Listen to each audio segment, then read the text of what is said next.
Hello, everybody. Hello, and welcome back. Welcome to the second playthrough, or second stream playing through, of I Am Jesus Christ. So today we shall see, perhaps, the thrilling conclusion of the story, or at the very least, most of the second half. Leon asks, which button would Jesus press Axaeon? That is a good question, Leon.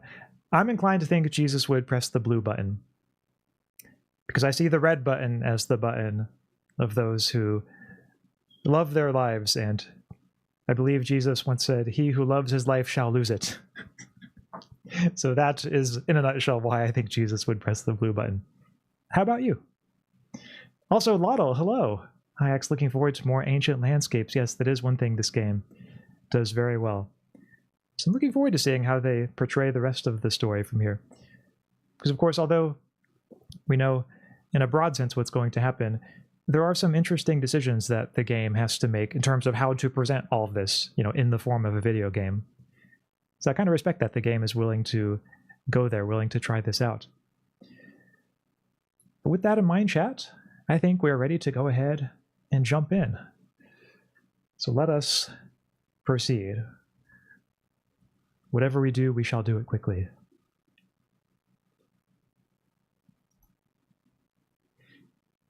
Anyway, I hope everyone's having a good Friday evening.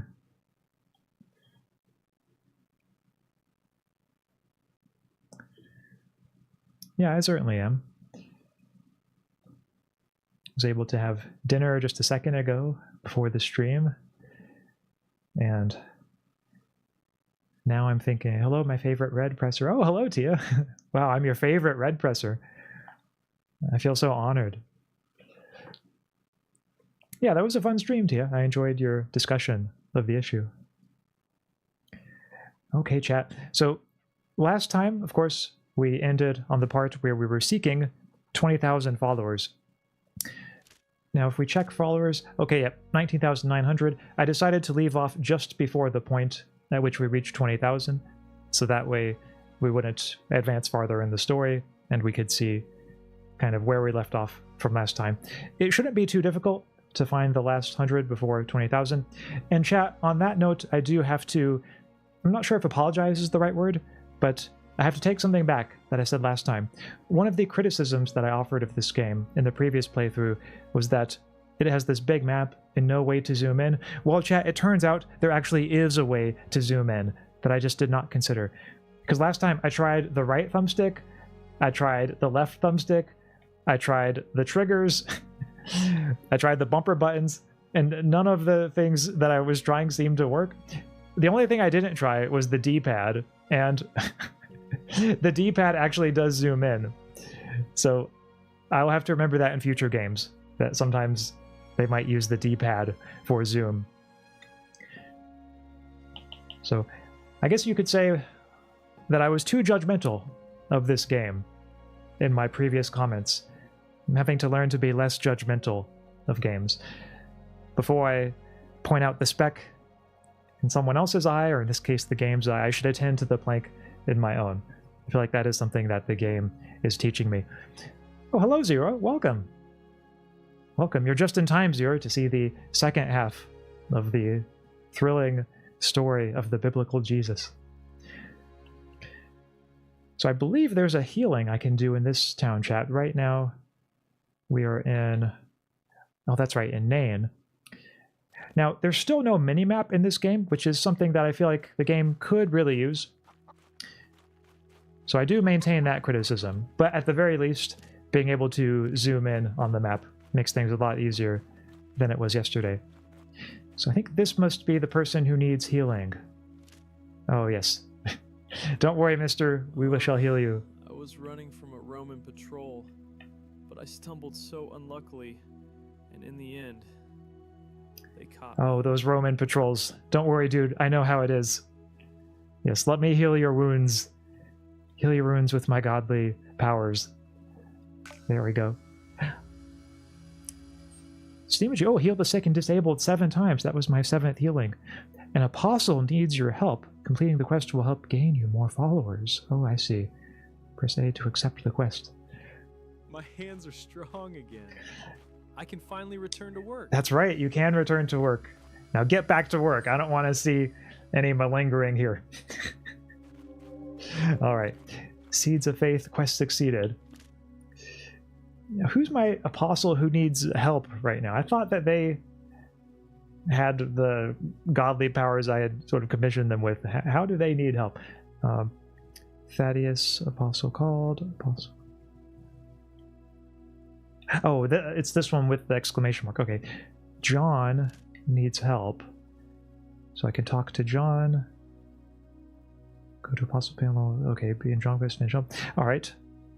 Talk to John. Yeah, where could he be? Oh, he must be a long way away. Thanks. I get a feeling nothing I said was new to you, but even so, I hope it's clear that since neither of us are stupid or evil, we vote differently, and we're friends, division isn't necessary. I agree to you. That's a nice way of putting it. Yes, philosophical disagreements are perfectly compatible with friendship. Yes, let's go to Capernaum and see what help John needs. Yeah, how could he need my help? I feel like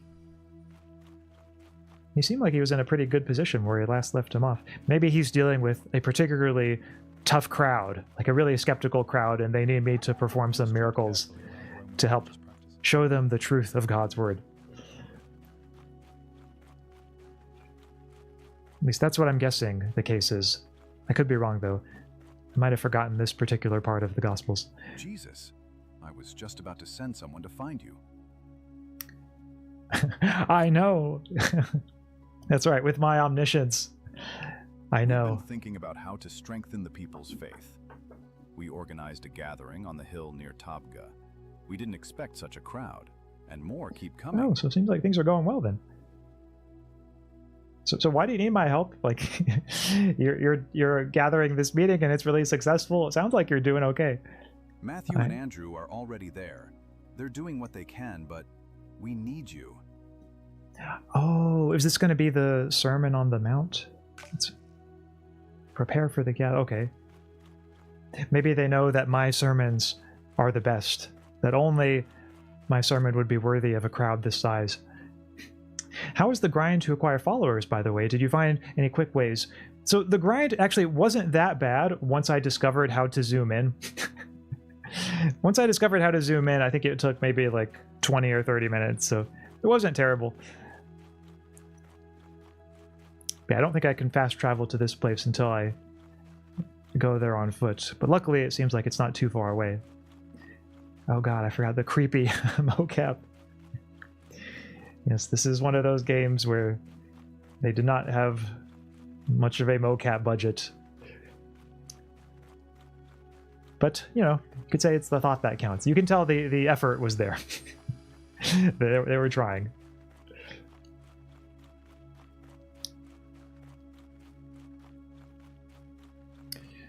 But yes, just as in the last stream, kind of nice scenery.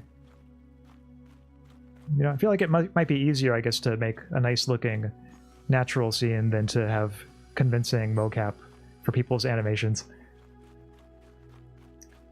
That's great. Oh, thanks. Yeah, I was expecting it to take a long time, so I'm glad it didn't. It's not far now. I'm sorry, but that's pretty funny. yeah, with the... It's kind of an interesting mix, this game, because on one hand, like right now, just walking through it, I feel like the environment looks really, really cool and really nice. Like if you had shown this to me a long time ago, I would have been like, wow, video games can look like that. But then, you know, you get to actually talking to some of the people and it's like, oh, okay, this is where they had to cut some corners. It's him. It was just stories. Oh yeah, people are talking about me now. They're whispering, they're saying it's him. Yes, it is me. As Jesus arrived, he saw a great crowd and had compassion on them, for they were like sheep. He healed those who were in need, and then he taught the gathered people about the kingdom of God. Oh, I was about to say that's it? Okay, but I have to heal those in need, and then we hear the sermon. Jesus is here. I thought it just like skipped the sermon and was like, quest completed. But I see, okay, they're gonna put a little more effort into it than that. Jesus is here. Yeah, okay, where are the sick? Any sick people? Oh, is this guy a Pharisee? Is that really Jesus? I think this guy might be one of the Pharisees that we talked to earlier. Is Okay. it really you? I mean, all these people look like they're doing pretty well. I don't see any sick people. Jesus is here. Maybe they're in the back? Oh, maybe I have to pick the healing miracle first? Oh, there's one. Okay. Use my divine sight to see who needs help. Yes, let me heal you, mister. So I know this is a little awkward, but it's worth it to have your injuries healed. There we go. Yep. Healing injury there. And the crowd listened as Jesus taught, "The kingdom of my Father is like a single loaf of bread a mother places on the table. When the family gathers, each one breaks off a piece. The bread grows smaller, yet no one leaves hungry, for the love between them fills more than flour and water ever could. In the same way, do not be afraid to share what you have, even if it seems no more than a crumb. The Father's love will multiply your gift until there is enough for you and for the stranger at your door. Whoever gives with trust will never go without, for generosity opens the gates of heaven, and heaven has no end." One thing Jesus was pretty good at, I suppose, was using analogies that would be understood to his audience. It does feel a little strange that these people aren't talking to me, though. Like, they're not even saying, like, oh, thanks, Jesus, for healing my wounds. They're just standing there silently as I'm performing these miraculous healings on their injuries. And Jesus multiplied the loaves and the fish, and in this way fed all who were gathered. The crowd watched in great awe as the baskets were filled with food, listening intently to every word that came from Jesus' mouth. Rabbi, the people are hungry. Some haven't eaten for days, and the journey home is long. I just fed them. What? You're telling me they're hungry now? Oh, wait, maybe that previous cutscene was like a preview of what's to come. Maybe they're playing with the time here. Good point. If cutting corners on the people instead of the environment was a choice, it's an interesting one. Yeah, I'm thinking probably what it is that... I'm not sure what engine this game uses, but maybe the environments just use kind of standard, you know, stock assets, and those, I guess it's pretty easy to find ones that look pretty good, but with people, since people are so individual, maybe it's a little bit harder. I say that, though, as someone who knows almost nothing about game development, so I could be wrong. Flashback to when Leon bragged about getting to Ophelia up in Left 4 Dead 2. Yeah, best moment of that stream, by far. I'll say, yeah, give them something to eat. Lord, Even 200 denarii wouldn't buy enough bread for everyone to have even a bite. Hmm. Looks like I'll have to use my divine powers. Perhaps someone has something to There's share. a boy here with 5 barley loaves and 2 fish. But what are they for so many? I think this is a job for me. Oh, Belial, welcome. Outlast game stream. I'm familiar with the game Outlast. Not sure I see the connection here. Oh, maybe it's Outlast because like we're helping them last longer by feeding them. I see. Place the loaves and fish into the baskets. When everyone has eaten their fill, gather what is left so that nothing is wasted. But that's so little. Did I stutter? You heard me. Oh, wait. I guess that's not what he actually said. In God's hands, small becomes much. What is small in your eyes will become abundance in the hands of God. Divine vision can assist your search. Okay, open the baskets. Yeah, denarii makes an appearance. I thought it was just stories. I'd forgotten about the denarii. This is impossible. Okay. Ooh, so 12 The baskets. kingdom of heaven was is like empty. a grain of mustard seed, which a man took and sowed in his field. Oh, the which parable of the indeed sower. is smaller than all seeds. The basket But is when full. it is grown, it Or at is least I think greater this than is- the herbs and becomes a tree. Or maybe so that this the is a different birds of parable. the air come and It's lodge him. in its branches. Just like they said. I can't believe my I eyes. saw him once from far away, but now... Did you like Assassin's Creed Black Flag Is it Resynced? really you? Oh, I don't think I've played that game. Praise be to God. But Is it really you? maybe I should play it sometime. If it's good, let me know. I saw it. There was nothing in there before. I thought it was So I just have stories. 12... Oh, okay. 11 out of 12. There we go. Now I have all of them. Immediately, Jesus made his disciples get into the boat and go on ahead of him to Bethsaida, while he dismissed the crowd. After leaving them, he went on a mountainside to pray. It sounds like a very Jesus thing to do. Going on a mountainside to pray. Later that night, the boat was in the middle of the lake and he was alone on land. He saw the disciples straining at the oars because the wind was against them. Shortly before dawn, he went out to them, walking on the lake. So I wonder, is that going to be like a preview of... Okay, good. For a second, I thought they were just going to do that story in the form of a cutscene, and we weren't going to have any gameplay on it, but it looks like we're going to have gameplay. Rescue disciples... disciples...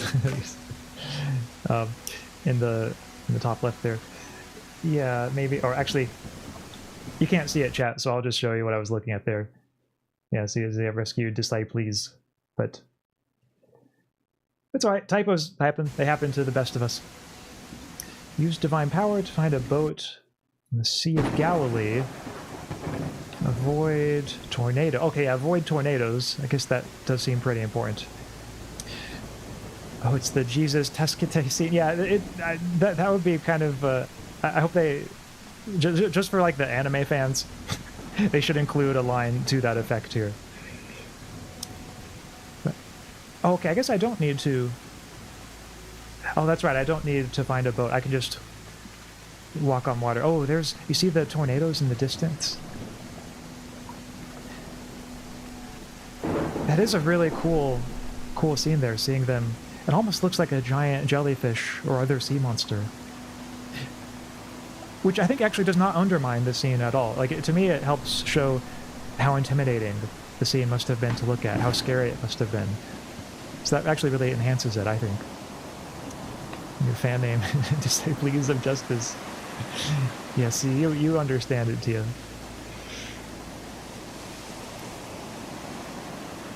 Alright, so we're getting close to the boat here. Yeah, my disciples are going to be so stoked once they see me out here on the water. But I have to avoid the tornadoes according to the quest marker.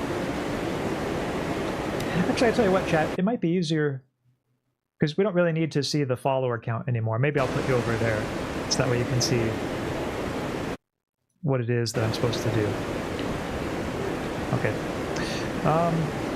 Let's see. Avoid tornado. Oh, right.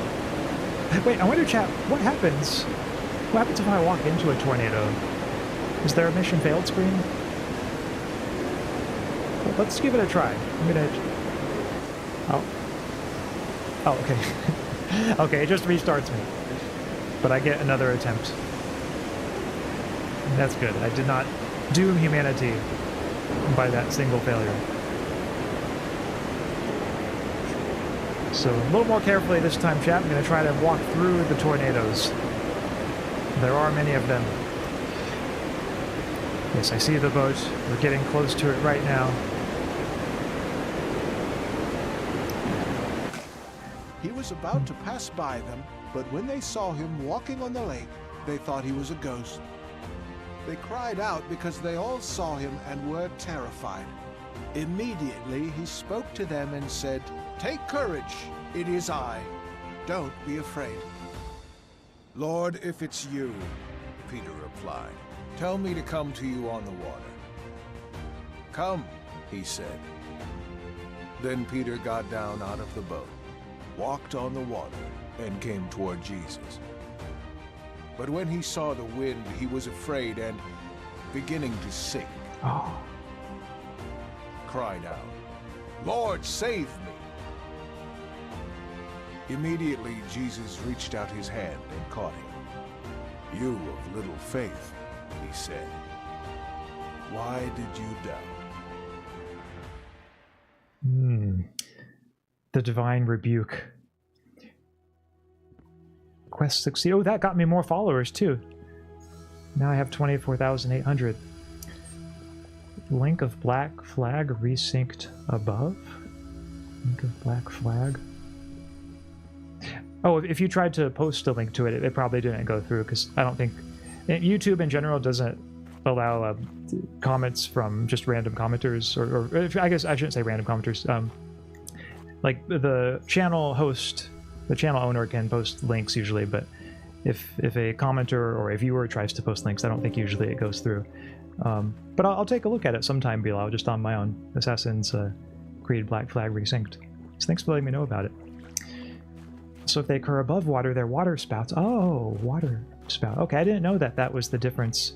How is your in terminology family doing these days? But water spouts. It's kind of a cute little name, you know? Isn't that what's in the song, the Itsy Bitsy Spider, like went up the water spout? Or maybe that's a different kind of water spout than this one. I guess it is. Yeah, it'd have to be different. But, yeah, famous last words. Yeah, you're right, Lottle. Those would be, I guess, famous last words. If it's like the Jesus, Tazkite, or Lord, save me. But luckily, Jesus was very, very nice and actually did save him here, so Peter will go on to live another day. Okay, I was about to say I'm actually terrified of tornadoes, so the fact that even Jesus loses to them is vindicated. Oh wait, I see now. The famous last words were like the "let's try it," like let's see if we go in this tornado. Yes, okay. But now that's all making sense. Yeah, those are indeed very fitting last words. But okay, two of my other apostles need help: Simon Peter and Philip. Okay, might as well start with Peter here. Let's see, how far away is he? Oh, thank you. Okay, wow, he's a long way away. Yeah, I think I'm going to fast travel to Nazareth.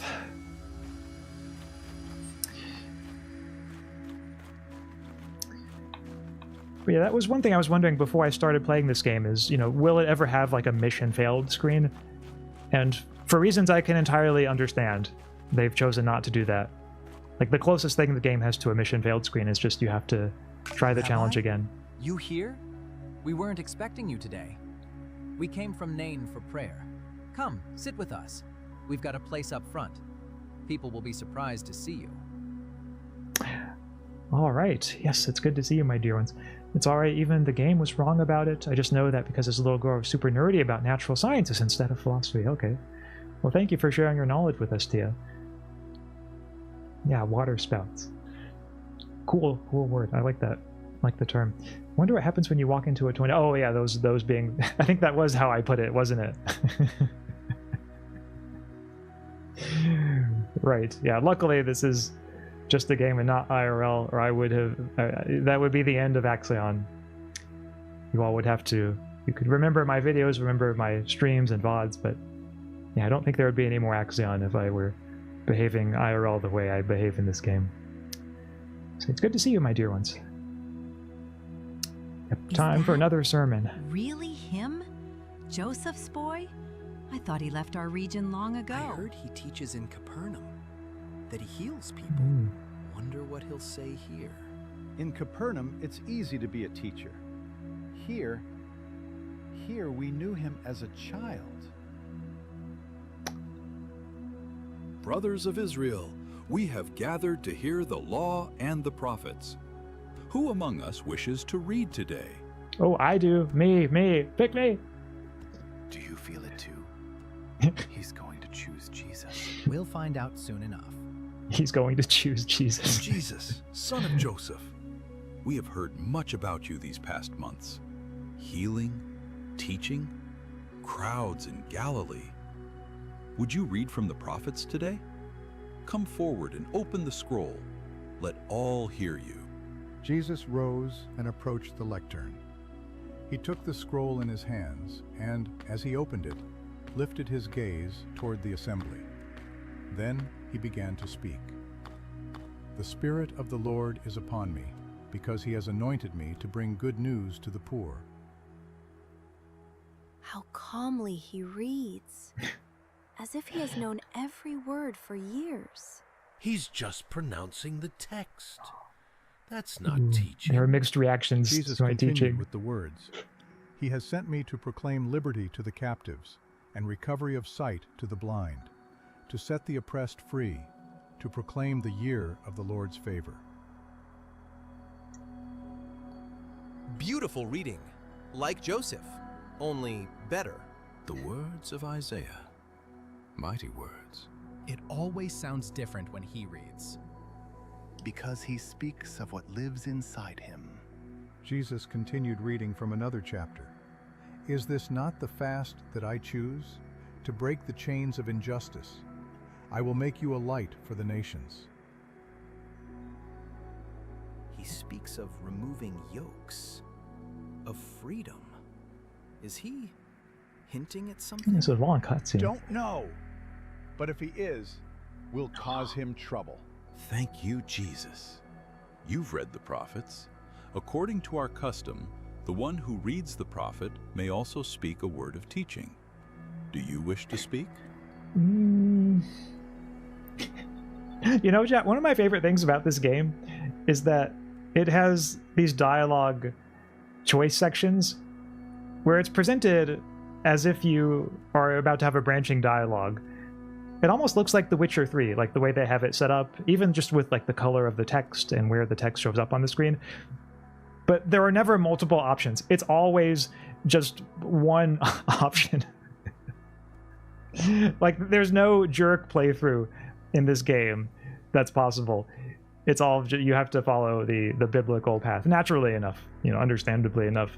It just always is kind of amusing to me when they have these parts of like, oh, here's your choice. You can advance the next dialogue. Oh, you only have one option. We're not gonna take any creative liberties with God's word here. You gave me the mental image of a spider crawling up a tornado, and which is more badass than Jesus as a result. Thanks. That is a nice image, the spider crawling up a tornado. I feel like that would be a good album cover, especially if you were like a metal band or something like that. That could work very well for that. Well, says I saw a lot of right-wing Christian nationalists who aren't even gamers streaming this game, so I had been keeping an eye on it. I see. Yeah, I suppose I could see how if someone's a Christian nationalist, they would be might have an interest in streaming this game. Awkward. This has high school reunion vibes. It does, and kind of an unusual juxtaposition too, because the sort of stilted AI voices are saying things like, "Look how well he speaks," or like how powerful a speaker he is. And look, I get it. It's another one of those areas where the game had a limited budget and they were doing the best they can. But it kind of does feel like a high school reunion in some ways. Maybe this is like what an ancient high school reunion was like just gathering at the synagogue. The comments he's getting are pretty realistic, some simping, some hating. Yeah, I like that the game is portraying the range of reactions that there was to him. Only time there are multiple choices when the second one is by. Oh, true, yeah. True, I might not have been entirely fair to it now. Sometimes the game does give you the choice of leaving the dialogue. Yes, today these words of the prophet are fulfilled in your hearing. He speaks like one sent by God. Watch what he says. That's how prophets speak. And false ones too. Rabbi, not all here listen with open hearts. We saw the result of your work, Master, but they didn't have the opportunity to. We've heard a lot. In Capernaum, they claim you heal. Perhaps you'd show something here in your hometown. See how he exalts himself. Oh, Satan's back. If he has power, why not show you? Are you less worthy than the people of Capernaum? He does raise a good point there. I've got to say, like, if there's someone here who needs help, yeah, well, why don't I help them? Surely you will say to me, physician, heal yourself. But I tell you, no prophet is accepted in his own hometown. But we're not his enemies. We only want proof. If he speaks the truth, let him show it. We've got sick people here, and poor ones. Oh, am I going to give another parable here to trust them? We need an Old Testament game where you play as tribal chief. Let's see how that would work for Bible. Yeah. I feel like it might start getting violent pretty quickly if we go Old Testament and tribal chief. But I could see that being a game where they maybe, you know, try to, like, that could be maybe the next project from this studio, is they just do some, you know, Old Testament stories. Because the Old Testament does have a lot of stories that I think could be translated into game form. Maybe even would be easier to translate into game form than the story of Jesus. Oh, Desert Vold. Yeah, he is Desert Voldemort. You're exactly right to point that out, Zia. Yeah, the inspiration there, I think, is very clear. Oh, wow, you got a lot further? Oh, thanks, Blaze Cubes. Yeah, luckily, I was able to get a lot further because I finally discovered how to zoom in on the map. I think that was the main thing. At first, I thought it wasn't possible, but that helped me find the other quests and quest markers. There were many widows in Israel in the days of Elijah, yet Elijah was sent to a widow in Zarephath, in the land of Gentiles. I can't listen to this. He must be silenced. No, let me finish. I promise it has an inspiring message. And many lepers were in Israel in the days of Elisha, yet none of them were cleansed, only Naaman the Syrian. At this moment, the crowd erupts in fury at Jesus' Oh words. no, they don't like me, chat. Shouts break out, anger and humiliation boiling over. They realize Jesus is recalling stories where God passed over Israel and blessed Gentiles when Israel lacked faith. Ooh. Blasphemy! He says Gentiles are better than us. Enough! He praises foreigners? In our house? Yeah, this is getting kind of intense. He claims God blesses outsiders more than us? Enough! Blasphemy! He compares us to those who rejected prophets. But he's not lying. Okay, good. I have These one are supporter. Scripture's words. Scripture is not for him. He won't teach here. Oh, You'll just let the man him we talk need. to you like this. You'll accept him placing outsiders above you. Silence! Jesus, son of Joseph, you speak heavy, offensive words. You blaspheme against the people and against the scripture. For this, he must be punished. Leave him alone. He's done nothing wrong. Rabbi, they want to hurt you. Yeah, I'm thinking maybe I should hightail out of here, you know? Okay, nice meeting you, everybody. It was a nice little trip to the synagogue, but... He's a liar, not a prophet. I should be going We don't now. want you here.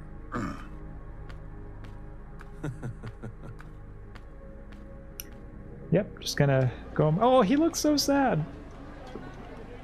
Okay, I didn't expect that to be as sad when seeing him walk out. He looks really dejected. Good. Let everyone see what happens to a blasphemer. After everything he said in the synagogue, he deserves this. You caused enough trouble already? He spoke as if we were nothing. Oh, I listened to him. it says, use L to keep your distance from the guards. If you lose all faith, you'll return to the start. Okay. I can't lose faith. He stood among us and spoke as if God were on his side, and we were against him. He blasphemed, claiming that God helps and stands up for the You didn't Gentiles. mention the best part, which is that the D-pad. Oh yeah, it's the D-pad. Like who thinks of the D-pad, right? It's so easy to forget that it's there. But yes, that is how you zoom in this game. Poor Jesus. See how quickly they reject your grace. How easily they can be moved. Are they really worth saving? Oh, he's trying to tempt us again. Yes, are they really worth saving? Yeah, I forget about this story. I'm not sure how this particular one ends. Throw him down. Yes, he's a blasphemer. Like whether he wins over the crowd or finds a way to escape. I guess we'll find out in a second, though. If you're who you claim, save yourself. Rabbi! Jesus, we're here. Enough of your provocations. Jesus, no! You can't. There are too many of them. Not to worry. I can take them on. Oh, there's a nice little tree there. For blasphemy, for arrogance, for scorning the law. Cast him down. In the synagogue, I told you the scripture is fulfilled today, that God comes with grace, even to the Gentiles. But that's blasphemy. You just have to be more tolerant, dude. Blasphemy is rejecting grace when God comes. You can still step back, not from the cliff, but from sin. Oh, the woman says, you lie. God is with Israel, not with foreigners. And Elijah sent to a widow in Zarephath, and to Naaman, a foreigner, yet cleansed. God does not belong only to you. That's right, he's bringing a more universal message. Cannot be from God. If it is not from me, it will fade. If it is from God, would you truly cast it off this cliff? This is Jesus, Joseph's son. Why did we want to throw him from this hill? Wait, did I just do like a Jedi mind trick on them? Okay. Pray that you recognize the time when God comes to you. Okay, that did seem kind of sudden. I might have missed part of the import of the dialogue there, but I will say I'm not entirely sure I understand why they suddenly backed off. How is he doing this? Okay, well, that was a nice, pretty easy escape. So just as I thought, chat, we made it through. I never should have doubted myself. All right. Rabbi, what was that? They could have killed you. They truly meant to throw you down. Peter. Master, no. I saw hatred in their eyes. Those were your neighbors, your friends, people who knew you since childhood. And that is why it wounded them more than strangers. Those who think they know everything about you struggle most to accept that God may do something new. And so yes, they're set in their ways. Rabbi, I watched you walk through them. None could stop you. But it didn't look like a miracle. It looked like... as if their hearts forgot what they intended to do. Yes, like they couldn't harm you, even if they wanted to. Maybe it was a miracle then. Love is no barrier, but revealed truth can halt a raised hand. But why did you tell them those things? Those stories about Elijah? You knew it would enrage them. Because truth must be spoken, even when it wounds. It was necessary for them and for you. That was well said. For us, yes, so that you may learn to trust when all others reject you. This is only the beginning. Galilee will welcome you better, but not for long. Oh, quest succeeded. Son of Joseph, quest succeeded. How do you even figure it out, Fat Matter? Did you just mash everything possible? Yeah, basically, when I went back to the game, I was like, okay, I'm gonna figure this out, and just, yeah, mashed everything, and finally I saw, ooh, like this D-pad actually made a difference. Hex confirmed Jedi. Yeah, it helps having the divine powers when you need to do little tricks like that. Hey, Ax. Oh, hey, Jinx. Welcome back. Welcome back to the stream. Nice to see you again. Not gonna lie, I feel like I go through what Jesus does a lot, and in response to Satan's temptations, I feel like you gotta remember people are just human, and the way they treat you is usually not personal. That is a very good reminder. Yeah, often the way people treat you has much more to do with them than it does with you. It's a lesson that I think helps all of us to keep in mind. It looks like Philip needs some help. News in Cana. Okay, pretty close, but I'll use fast travel all the same. I have to leave now. We'll take a shit and come back. Well, thank you for sharing that, Lord Belial. Yes, hope you have a nice time doing whatever you're doing, and we'll see you later. So let's see what Philip says. I think I remember this town from last time. It's not one of the bigger towns in the game. It will be given you. Seek, and you will find. Knock, and it will be opened for you. I found a new scripture. For everyone who asks receives. He who seeks finds. To him who knocks, it will I guess be nobody's saying that in the game. It's just the general sort of narrator of the game saying those words. Let's talk to Philip here. Just got here, and I hear Axe spitting facts. Oh, you know it, Jinx. That's what I always do in my streams, 24/7, is spit facts. Welcome, teacher. I'm so glad you've returned to us. News about you has spread throughout all Galilee. Even in Capernaum, they say you heal with just a word. I'm just that good. What can I say? And here in Cana, they say you turned water into wine. Wherever you go, people ask who you truly are. Yeah, I try, you know. It ain't easy being me, but I try. Yet let them not seek signs, but truth. For blessed are those who have not seen, and yet have believed. And yet, signs make people's hearts open to faith. Yeah, signs really do help, you know. When you're trying to get people to believe you're the Son of God, it helps if you actually do perform miracles. It tends to make your message more convincing. Faith that depends on signs is like a flame that dies without the wind. True faith endures in silence and trust. Yeah, I will say this is always...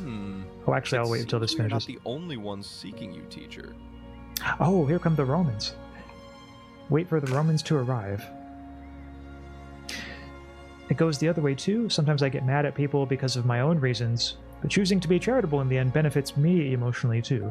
Learned that mostly from the brothers Karamazov. Oh, okay, I see. Yeah, and you're right, Tia, that I think any person can have that realization and reflection and think, oh yeah, like that time I was angry at that person. Really, it wasn't because of anything they did, it was more just because of an issue with me. I think that's always a valuable thing to reflect on whenever a person is sort of going through that. And I wish more people would, you know, think in that way and have those kinds of reflections during those times. So I think it speaks to a lot of your maturity that you're willing to recognize those moments in yourself. Because not everyone is. Sometimes people are too afraid to think things like that, or to acknowledge things like that. So here in just a moment, I'll see what this Roman brigade is all about. I will say this was one part of Jesus' message that I always found a bit harder to see the value in, when he says, blessed are those who do not see but still believe, or who did not see but still believed. It always seemed to me to speak to a certain anti-intellectualism, a certain privileging of faith, or blind faith, you might say, faith without evidence, belief without evidence. I'm not sure if there's any rationale that Jesus ever gave for that, but that is one of the parts of his message that I always had trouble sort of seeing the value in. But now I shall talk with this Roman. Of Nazareth? The one they say heals the sick and drives out spirits? Yes, I'm the very one. What is it you seek? That's what people say. But tell me, what is it you seek, Roman? My son, my only son, lies sick in Capernaum. He's been burning with fever for days. I've called for physicians, even magicians, but none could help him. Can you somehow heal him so that he won't die? But, Lord, he's a Gentile. Hey, that's no barrier. Remember what I just said at the synagogue to all those people of like, yeah, God gives grace to everyone, not just Jews, but Gentiles, Jews and Gentiles alike. Oh, Estella, welcome. Hello, y'all. Hello, Estella. Hello, how are your exams going? Hope they're going okay. Thanks for the incredibly kind words. I will say it's a little self-interested, since living in a state of anger or despair is incredibly hard and kills you over time. True, true, yeah, if you are someone who carries that anger, carries that seething rage within you, then ultimately the person that it hurts the most is you yourself. There's no doubt about that. So tell Philip, anyone who asks with faith is not a stranger in the eyes of God. But what do you mean, Lord? I'm curious too, Master. Oh, this is the faith of the centurion. Yeah, I remember this heading in the Bible. They're going well, I hope. Okay, yeah, fair enough. I guess it's hard to know how they're going until you receive them back. Well, I hope they're going well too, Estella. And I trust that they are, because you seem like someone who studies hard and really puts in a good effort, and I think that that will take you very far. Let me and let the rest of us know if there's anything that we can do to help. Do you believe that I can do this? Yeah, do you have faith in me, Bartholomew? Lord, I am not worthy for you to come under my roof, but only say the word, and my son will be healed. For I too am a man under authority, with soldiers under me. I say to one, go, and he goes. To another, come, and he comes. So I know that if you command the illness to leave, it will obey you. Well, let's give it a try. Yep, only one way we can go now, one thing we can do to find out.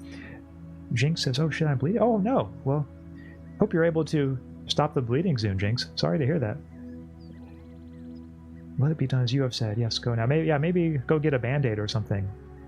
I hope you have band-aids nearby. As you have said, yes, go now.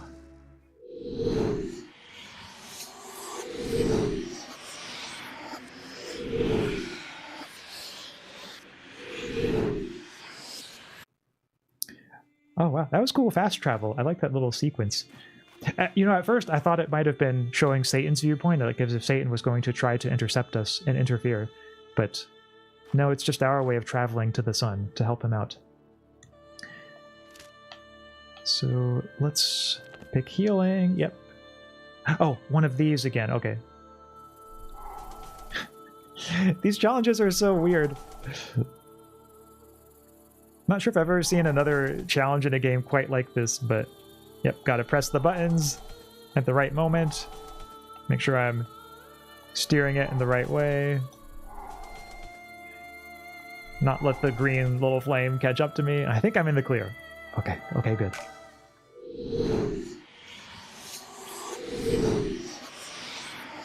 Okay, I think we healed the sun, so now the Roman guy's gonna be on our side. Oh, we healed him from a distance. I see. We didn't even need to go over there. Thank you. You're very welcome, Estella. Thank you, and it's a small cut. Okay, glad to hear it's a small cut at least. About the faith thing, I agree that's hard to square with a more empiricist mindset, and unfortunately I forgot the Dostoevsky explanation for it that I learned. Oh, well, just knowing that he did propose an explanation, maybe I can look it up later. I didn't know that he had an explanation for it. But let us see what the Roman centurion says about our healing. I think I know what happens at the end, but I don't want to spoil. Oh, well, thank you, Tyler and all, for not spoiling it. That's very considerate of you. Very well, Jesus. I will do as you said. In full faith, I'll set out on my way back to see my son as soon as possible. Yep, he's waiting for you. Your son lives, as you have believed, so it has happened. Your son lives. Thank you, Lord. I truly don't know how to thank you for such grace. You don't need to thank me. It was your faith that healed your son. Go now to him and live in health. It's hard to believe that such a great miracle, the healing of that boy, could happen across such a distance. The father must have truly believed his son would live. Yeah, but my issue though is, even if the father didn't believe that the son would live, does that make the son any less worth healing? Like, why does the choice of whether to heal the son depend at all on what the father believes or doesn't believe? This is one part where I would differ from Jesus. My decision would differ. I would heal the son regardless of what the father believed. Estella says, does this actually follow the Bible? Yeah, it follows the Bible very closely. It's a very respectful retelling of the story of Jesus. There have been very few times where it seems like they've, taken creative liberties or anything like that. So it's definitely not a meme type game or anything. It's not a joke type game. Even though I think at first some people thought it might be. Like when they heard the name of it, like I am Jesus Christ, okay, like a Jesus simulator, is this going to be like, Goat Simulator but with Jesus? And no, it's actually, you can tell that they really tried to respect the source material. So that's something that I kind of respect, that they took that approach to it. All that I do recall is that Dostoevsky associated with intellectualism with Satan and simplicity with God. I know that sounds sus, and I don't entirely, of course, but he had a point if I remember correctly. Okay. I'll have to look into that and see if there's a little more detail I can find out later, because that is kind of intriguing. Yeah, it does sound sus to me as well. But I'm willing to acknowledge that he probably had a little bit more to it than it might at first sound, because I know he was a smart guy. Entirely agree. I see. Oh, that's crazy. Yeah, I thought it was just going to be another Jesus simulator. Oh, yes. Fun fact, Mother Mary was aged 12 to 14 when God gifted her Jesus. Yeah, I suppose you could say in those days. I guess perhaps that was around the usual time.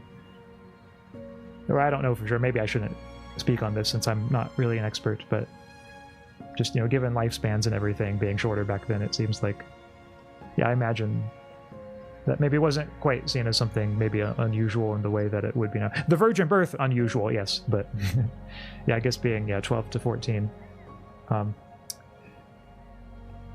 Although maybe it was, I don't know, I'll have to look that up, if what the norms around that were of like age of first becoming pregnant were in the ancient world. But yeah, certainly to our ears now, it sounds like an extremely young age to become pregnant. Now you see, my beloved friends, that the faith of this Roman has opened the gate of grace. Not the privilege of birth, but a heart willing to trust leads to life. Yes, Master, now I see.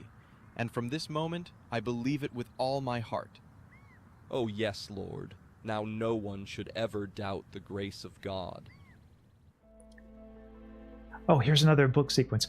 Once more he visited Cana in Galilee, where he had turned the water into wine. And there was a certain royal official whose son lay sick at Capernaum. I like these little cutscene segments with the books. When this man heard that Jesus had arrived in Galilee from Judea, these are very well done. He went to him and begged him to come and heal his son, who was close to death. Unless you people see signs and wonders, Jesus told him, you will never believe. The royal official said, Sir, come down before my child dies. Go, Jesus replied. Your son will live. The man took Jesus at his word and departed. While he was still on the way, his servants met him with the news that his boy was living. When he inquired as to the time when his son got better, they said to him, Yesterday, at 1 in the afternoon, the fever left him. Then the father realized that this was the exact time at which Jesus had said to him, Your son will live. So he and his whole household believed. This was the second sign Jesus performed after coming from Judea to Galilee. It was a nice little cutscene. Stella says, for real, wouldn't be surprised, considering history and all. Yeah, I suppose it wouldn't be too surprising, would it? I don't know about Mary, but I believe Catholic canon law said you could be married at 12. Oh, that's interesting, Lotto. That was something I did not know. You reminded me of how I was describing the plot of Scarlet Hollow to Leon and got to the part about Reese's immaculate conception and monster transformation. Now claps back. Ooh, so he's the Antichrist. Well, for someone like Reese in that game, with what he transforms into, I could believe it for him. Yep, he was not the kind of vampire where you think, oh, like, you know, this is just kind of like a human, but with, like, you know, sharper teeth or paler skin. He was a much scarier vampire than that. So it looks like my apostles need help. Okay, Matthew and Thomas. Why don't I help Matthew first? The Gerasene demoniac. Okay. I guess I may need to help him with exorcising a demon? Where is he? He's got to be around here somewhere. I don't see him. Oh, there he is. Okay. Sometimes it's a little hard to find these people on the map. Yeah, a lot of them in Capernaum. A lot of quests here. I guess this is one of the more major towns. The riverbank is a great place. Yeah, let's talk to our disciple Matthew here. Master, I have heard of a man in the land of the Gerasenes who is possessed by demons. The people say he lives among the tombs, breaks his chains, and no one can subdue him. That's kind of cool, actually. Yeah, lives among the tombs is a very nice turn of phrase. I think I'm still in the mindset of thinking about metal albums and such. Have you seen him with your own eyes, Matthew? No, but many speak of him. They are afraid to pass by that place. They say he cries out day and night, and his strength is beyond human. Master, if anyone can set him free, it is you. If this man is suffering, Then we must help him. Shall we go there, Lord? Yeah, let's do it. Let us get into the boat and cross to the other side. It is time to go to... Is it Gergesa? Might be mispronouncing that one. But let us head there all the same. The Roman occupation. Alright, got my boat right here. Think he's just sick. Okay, yeah. I guess that's the more mundane explanation. Not quite as exciting. But if he's sick, perhaps we can still help him at least. Oh, this is the part where you drive the demon or the sickness into the pigs, isn't it? And then the pigs all run off the cliff. The fields look lush after the recent. Okay, there's a pig. Some pigs over here. Piggies over there. Jesus, let's find this man. I think that people here will not help us. They are afraid of him. I see.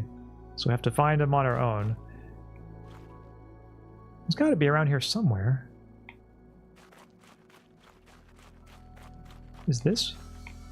Could this be where he is? Look lush after the recent rains. Yes, I remember he's even in Vatican. The age of consent was 12 years old a few decades ago, as I remember. Okay, I did not know that. Thanks for the info, Belial. Rest in peace, piggies. Yeah, these piggies are probably going to meet a bad end. So enjoy your last few moments. There's a wedding in the village this weekend. Alright, I got my brownies. What did I miss? Not too much. We healed the son of a Roman centurion, and it caused... Or actually, the Roman centurion had faith beforehand, and that's why his son got healed. And now we are looking for a man who is apparently possessed by demons, and there's all these pigs around, and the pigs are probably not going to be having a good time. Speak with the man. Oh, here he is, chat. We found him. Tangential. Have you ever seen the John Mulaney skit where he says, unlike many modern men, Jesus managed to make 12 best friends in his 30s?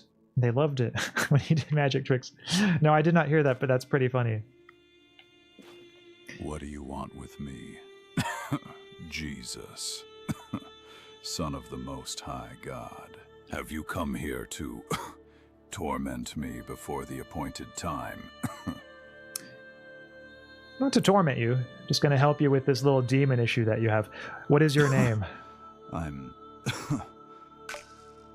Oh, here we have one of the demon sequences. Counter the possessed man.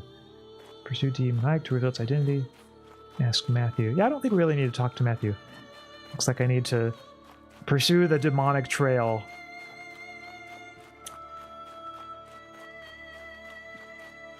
If this ends up being too big a job for me, I might have to get Doom Guy to help out. But I trust I can settle this one on my own. I'm feeling pretty confident about it. Wow, he made it pretty far. Luckily, I have this trail, or I would be totally lost right now. Okay, there he is. I'm asking you again. What is your name? My name is Legion, for we are many. Use skill to perform the exorcism. Okay. Exorcism, here we go. What? I feel like the game might be glitching out.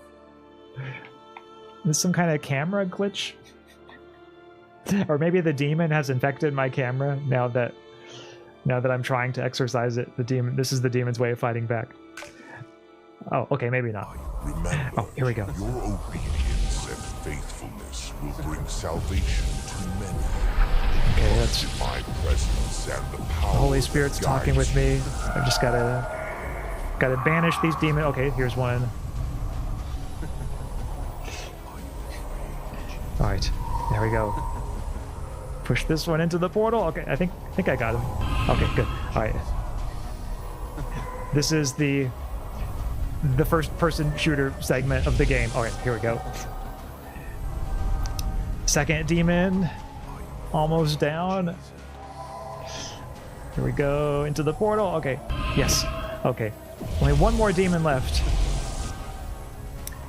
and I'm not afraid of these demons, in large part because they're not really firing on me or doing anything intimidating. They're just kind of teleporting around. But hey, it's all good. Makes it easier for me. Okay, here we go. Alright, I think that's it for the demons.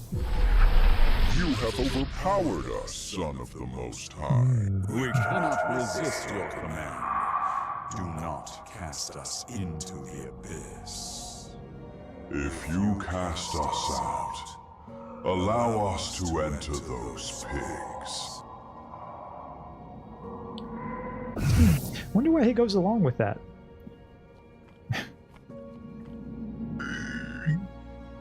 Not a very good end for the pigs.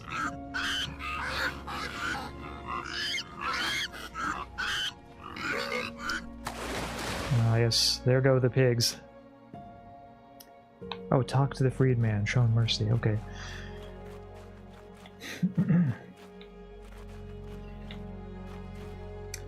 Curious why I have so many pigs if pigs are unkosher? That's a good question. I don't know, maybe not sure if the people who had these pigs were themselves Jews. Or maybe Jews could have pigs as long as they didn't eat them. I feel like I should know the answer to this, but I don't. I'll have to look it up. Or someone here can look it up maybe, but that is a good question. It says I have a knack for history too, specifically space history. Yeah, space history is really cool. I like space history a lot. This proves Jesus was a gamer. I'd like to think that if Jesus were around now, he'd be a gamer. Or maybe even in some sense back then, perhaps he was in like a metaphorical sense, like a metaphorical gamer. This reminds me of Faith on Holy Trinity in terms of vibes. Yeah, in some ways it is during the demon exorcist segments. Oh, also, thanks for the encouragement, Lottle. You got this axe. Damn right I do. Thank you so much, I appreciate it. I'm curious how things would be different if Jesus had a gun. I don't know if they'd be that different. I think if Jesus had a gun, he would probably just set it aside, you know, and go on his way. He'd be like, I don't need this, and we'll just kind of leave it to the side. At least that's how I imagine him if he were given a gun. With the way they're like red and teleporting the holy gun. I mean, yeah, like when I'm shooting my holy light at them, I guess it is kind of like a holy gun in a way. There's a non-Christian... Wait, WTF? Oh, with the pigs. Yeah. Yeah, that's part of the biblical story here. We probably shoot this, yes, no. Oh, wait, shoot this guy? Yeah, I don't know if there's anyone Jesus would shoot. I mean, the only time that I think he really comes close to violence in the Bible is when he's turning over the tables of the moneylenders in the temple. Jesus against the Second Amendment. Yeah, we know Second Amendment tends to be pretty popular among believers in Jesus. Lord, let me go with you. I want to follow you wherever you go. Okay, well, thanks. Yeah, I mean, the more the merrier. Oh, I'm going to tell him to go home? Okay. Go home. Tell everyone of the Lord's mercy on you. Say, no, return to your home and tell them all that the Lord has done for you, and how he has shown you mercy. I will do as you say, Lord. I will tell everyone what God has done for me. May the Most High bless you on your journey. Well, thank you. That's very nice. Yes, go in peace, and let your testimony bring light to many. So now I get to talk to Matthew, who, by the way, did nothing to help me on that quest. That was all me. Like, Matthew, what were you doing just standing here the whole time? Just kind of goofing off, staring into the distance? I mean, I kind of want to hear about this, Matthew. Master, this man was lost, and now he is free. The power of God has been revealed today. Should we stay and teach them? Oh no, they ask us to leave. Must have missed that part. No, they ask us to leave, but the freed man will remain. He will tell of what God has done for him. Oh, I get what they're asking us to leave because we took out all their pigs. Yeah, I mean, to be honest, I would be mad at us too if I had a whole bunch of pigs and then some guy came in and killed them all. To be fair, I had so much confidence in you that I didn't feel the need to send encouragement, especially compared to faith in the Unholy Trinity. Sometimes I remember the demon with the disjointed hitbox and it makes me laugh. Yeah, the demons in that game were kind of weird. The demons in this game are more predictable. Matthew is your hype man. Okay, I guess that's true. Yeah, he is kind of a hype man. And, you know, having a hype man helps, I guess. So, with somewhat begrudging nature, I will say, okay, thank you, Matthew, for being my hype man.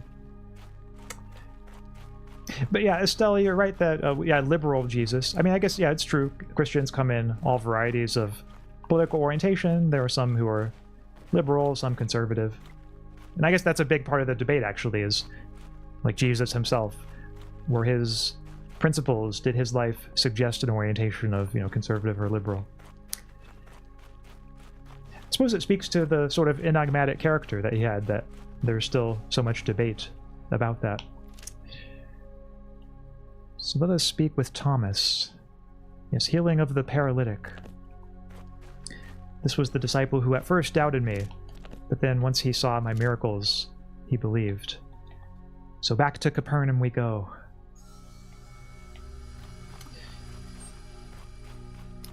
All right. No man from our family. Thomas, what can I do for you, old buddy, old pal? Thomas, Jesus did believe in free healthcare and healing. The Roman taxes. I suppose that's one way of looking at it. He did seem pretty big in general on healing people. Kind of sucks that people keep judging Jesus for picking the lesser of two evils. Like, what's he going to do? Let the guy stay possessed? Well, I would have thought that in that case, he could just cast the demons out and keep the pigs alive. You know? Like, maybe that would get the best of both worlds. But I don't know how the divine powers work. Maybe for some reason that wasn't possible. But I'd like to think that with omnipotence, it would be possible to just get rid of the demons and still have the pigs get to live their happy pig lives. It's good to see you, Rabbi. People are already starting to gather. We organized another meeting with those willing to hear the word of God. All right, sick. Yes, let's do it. Welcome, Thomas. Where is Peter? At his house. He's preparing a place. But if you try to enter through the front door, you won't take more than a single step. There's already quite a crowd there. I see. All right, Thomas. But then, how am I supposed to get inside? There is a back entrance. Peter left it open. If you're going to speak to the people, it's better if you're inside first. Okay, well, guess that settles it then. All right, thank you, my friend. Rabbi, some have come just to see you. Others surely want something. I think today will be especially crowded. You're right. If so many have come, we cannot turn them away, can we? That's right. This sounds like the place to be, where all these people are. And I will show them the full extent of my powers to help realize my destiny. Okay, good. I don't have to go very far. It's right here. Just got to make sure to go into the back entrance. The VIP The elders entrance. say the Messiah will come. Okay, I see what he's saying about how I won't be able to get in because people are blocking the door. Fresh bread. What if I go back here? For real, poor piggies? Yeah, for real, that's what I'm saying. Also, I thought we'd get an evil pig arc. I'd expect them to shuffle off their mortal coils, presumably just to spite the humans. Like, oh, didn't expect them. Yeah, an evil pig arc would have been interesting. Not sure how it would have played out. But maybe the pig, like the evil pigs, could have been like a final boss maybe, or at least a boss of that segment. So let's see here. Healing of the Rabbi, paralytic. I'm Yes. glad you came. It's good you entered this way. Thank you, Peter. It is always a joy to come into your home. How many people have arrived already? From what I can tell, too many. At this rate, they'll be climbing onto my roof. And they're still coming. Might have to start charging admission, you know? Oh, wait, I remember the part with the moneylenders now. Yeah, Jesus wasn't a big fan of that. That pleases me. You are right, Master. But it seems not everyone came to listen. I see a few scribes and Pharisees by the windows, watching closely. I see. Yes, let them watch. Do you want me to send them away? No, my friend. Those who have come sincerely will stay. Give me a moment. I need to make some space. And you, Master, prepare yourself. This house can barely breathe anymore. Oh, here we go. They're going to listen to my sermon. Look at this. How many of them he's drawn here? They're following him as if they truly believe this man has some kind of authority from God. Authority? I don't think so. It's an emotion. The sick always cling to rumors, and he lets them believe that God works through him and outside the law. You are wrong. Jesus deceives no one. He teaches about God's love and truly heals the sick. Do you hear them?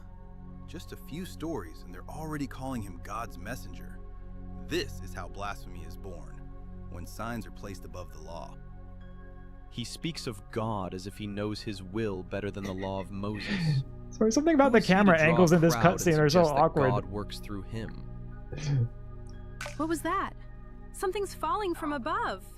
That's dust. Oh no. No. Not my roof. What could it be? Who's up there? A hole. They're making a hole in the roof. Hey, you up there. Get down here at once. Another moment and this will all come crashing down on our heads. Don't be angry, Peter. There was no other way to get him to you. Jesus, please, look at him! Such a violation of order in the presence of a teacher? A scandal. This is desperation. I'm curious what their teacher will do now. Oh, this is how they get the sick person in. Okay, yep. Lord, for a long time, I have not been able to move or walk. I am completely paralyzed. I cannot imagine Jesus doing parkour to get to his destination. Yeah, this game has some surprisingly good parkour segments in it. Not ones that are necessarily intended, but just the mechanics of the game allow you to like do a lot of running and jumping on roofs. I'll have to show you some of that, Estella, next time I'm in Jerusalem or like another place in this game where there are a lot of roofs to run onto. It's quite fun. You made me think of one of them turning into Ganon. Oh, yeah, it does kind of, I guess, fit with Ganon's theme, his look of being kind of pig-like. Yeah, I hadn't made that connection before in connection to this game, but I think you're right to bring that up. Now, as for whether the Pharisees' head movements look Valley Girlish, I can't say that's a thought I had, but now I'm going to be looking for it. You know, maybe there's a little Valley Girl in us all. maybe the Pharisees are just more open about it than the rest of us. For some reason, I find that a comforting thought. But yeah, Peter's like, Peter's probably going to feel pretty foolish in a moment once he sees like, oh, it's for this paralyzed person to come through. And then Peter was like, no, my roof. Like, there are more important things, Peter. Son, your sins are forgiven. Blasphemy! Who can forgive sins but God alone? If this is not blasphemy, then something greater than us is happening. And not one of you asks whether this man is suffering? Only rules? These are not rules. This is I see the Valley Girl thing now, Tia. If he violates it, he poisons the people. Yep. No, for sure. And the smug look in his eyes, too. There is so much Valley Girl written all over this guy. Which is easier to say, your sins are forgiven, or get up, take your bed, and walk. But so that you may know that the Son of Man has authority. I shall heal him. So yes, another one of these weird segments with a green flame. Okay.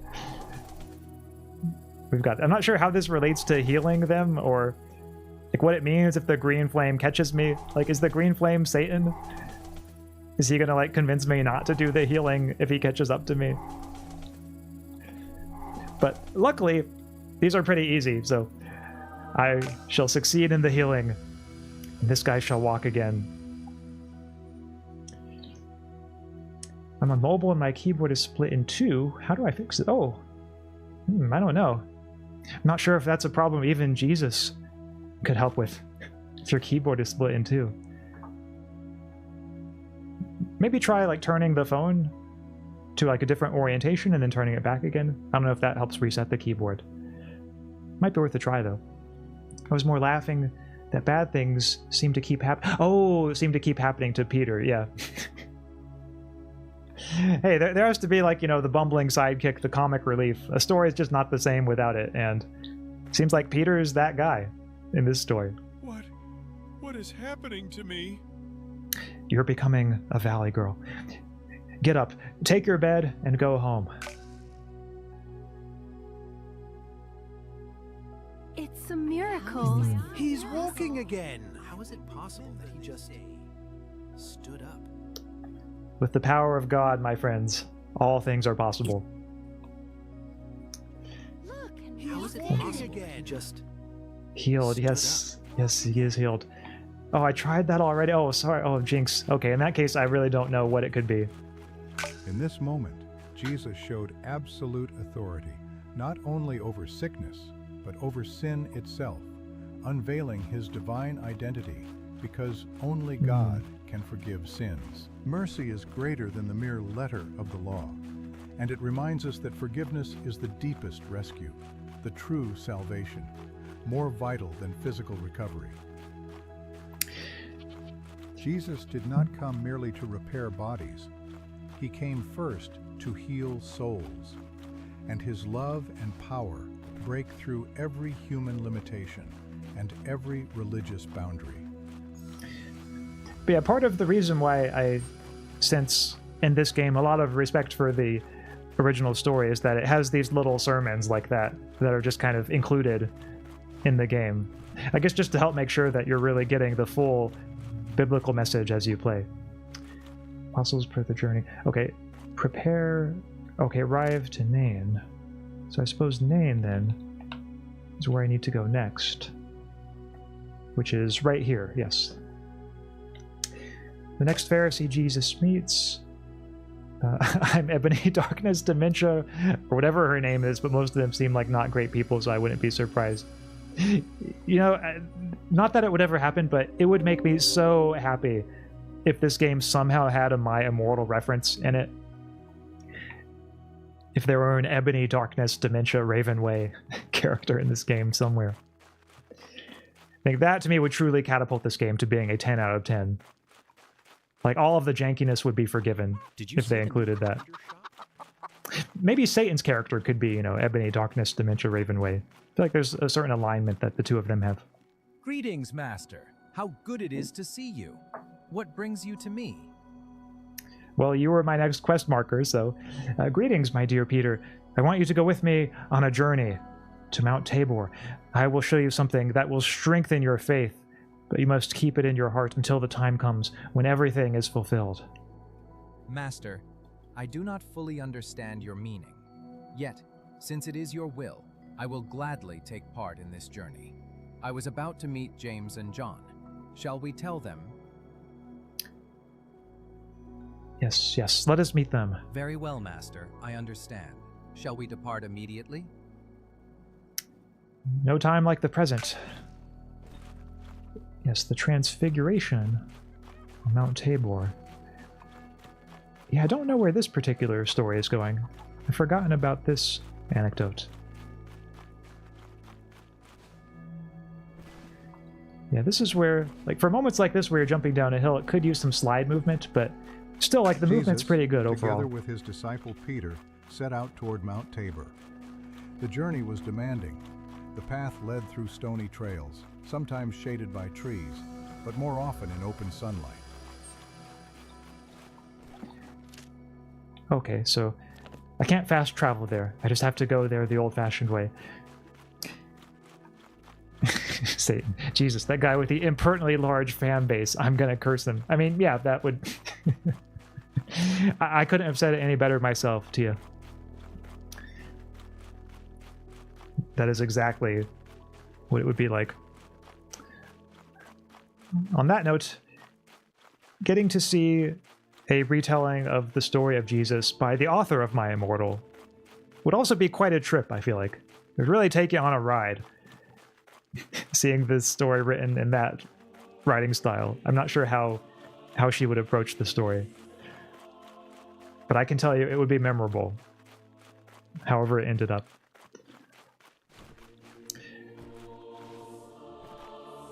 So I'm getting close to the top of the mountain, chat. I've seen the top of the mountain, and it is good.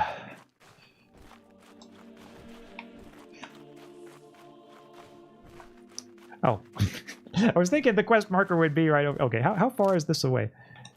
Oh, it looks like I can... Oh, chat. I can use my divine powers to skip the travel. You want to see it here? Okay, 3, 2, 1. Yep, there we go. It was all as simple as clicking the right thumbstick that whole time. I would love to see that. Yes, me too. And yes, oh God is right to you. Oh, Jinx, you fixed your problem. Good job. Yeah, it sounds like that was kind of a rough one to fix, so I'm glad you're able to find a fix in the end. Peter? Jesus? What a surprise! We thought we were the ones coming to find you, and here you are coming to meet us. Haha, we didn't expect to meet you on this road. Has something changed? Where are you heading? Got a special mission for you all. Peace be with you. Come with me, we'll set out together for the summit of Mount Tabor. There I will show you what the Father has prepared for those who believe. Ooh, a little bit ominous, but I like it. Master, we will follow you. James, John, let's leave the rest for later. The road to Tabor awaits. That's right, boys. Time to ride. Okay. Oh, okay, good. It's right there. Yeah, people are saying they didn't know Jesus could teleport. Well, in this game, he can. It's one of the cool things about his powers in this game. Oh, Jinx says I Googled it? Okay, well. Sometimes, yeah, a little Google, I guess, is all you need. But I really don't remember exactly what it is that he shows them here. So I'm finding out for the first time, almost, in a way. My beloved ones, I have a question for you. Who do people say the Son of Man is? I'm testing them. Many people say you are John the Baptist, Master. I've heard many say you are Elijah, and still others say Jeremiah. And you? Who do you say I am? You are the Messiah, the Son of the living God. James's model looks like Jake Gyllenhaal to me. Oh, I guess kind of. He does have that kind of look to him, you know, like he belongs in a Jake Gyllenhaal movie. You were, oh, this is where, I guess some people would say, Catholics would say, the Catholic Church was established in this moment. They say, you are Peter, and on this rock I will build my church. This is where Peter becomes the first pope, essentially. The gates of hell shall not prevail against it. I will give you the keys of the kingdom. Whatever you bind on earth will be bound in heaven. Whatever you loose on earth will be loosed in heaven.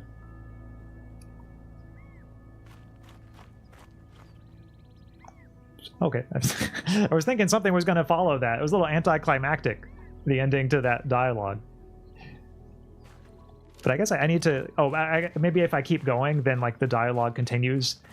Just for dramatic effect. They like walk a little bit before they continue to the next part.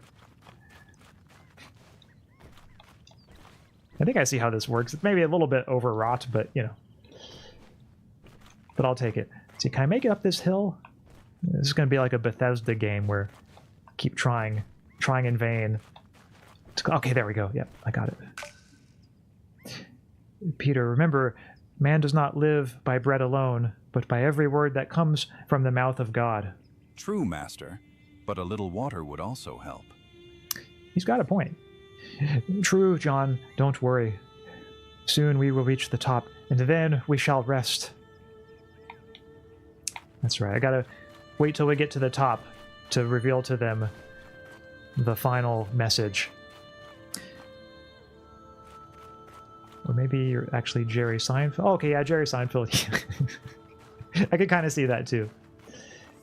Your axe, indeed. Yeah, I could tell them, I'm Axaeon, philosopher VTuber, from beyond the stars and emptiness. What would they say to that? I was raised Catholic and I didn't know that. Okay, well, I might be wrong about that. I'll have to look it up. But I mean, I'm pretty sure that... Don't Catholics consider Peter the first pope? Like the line of apostolic succession kind of going back to Peter.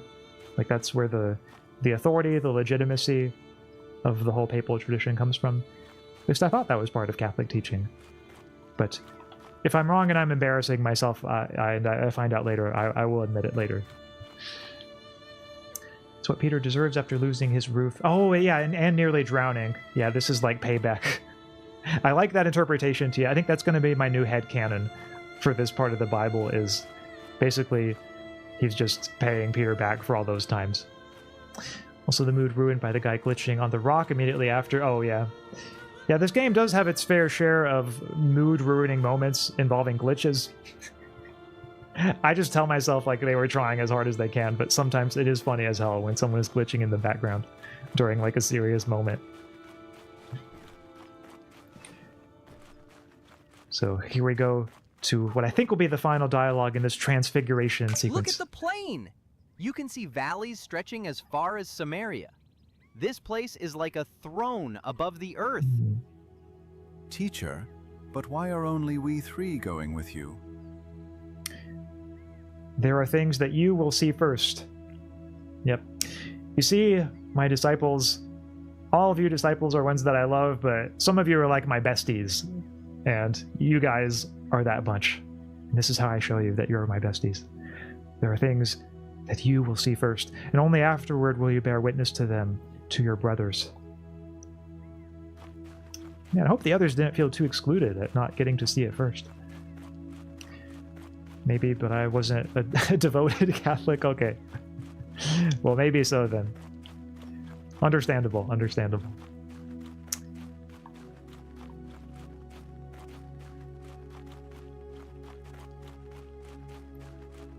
Alright, here we go.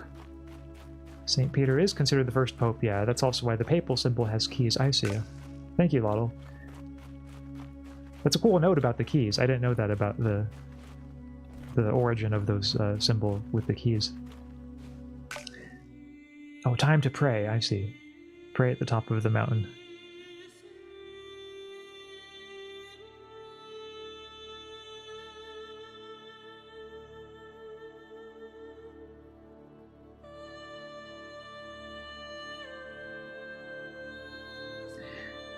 And it is kind of cool to just see even in like sort of rough approximation of what it might have looked like, just seeing it here in video game form, what it might have looked like, you know, the founding of something as significant as the Catholic Church. The time has come, Lord. The law I received from God finds its fulfillment in you. And the prophecies I proclaimed lead to your sacrifice. Your exodus in Jerusalem, passing through death, will be the way of salvation for many.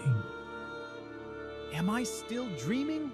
Lord, it is good for us to be here. If you wish, I will build 3 shelters. One for you, one for Moses, and one for Elijah. I don't know if they need shelters. This is my beloved son, with whom I am well pleased. The voice of God himself. Listen to him.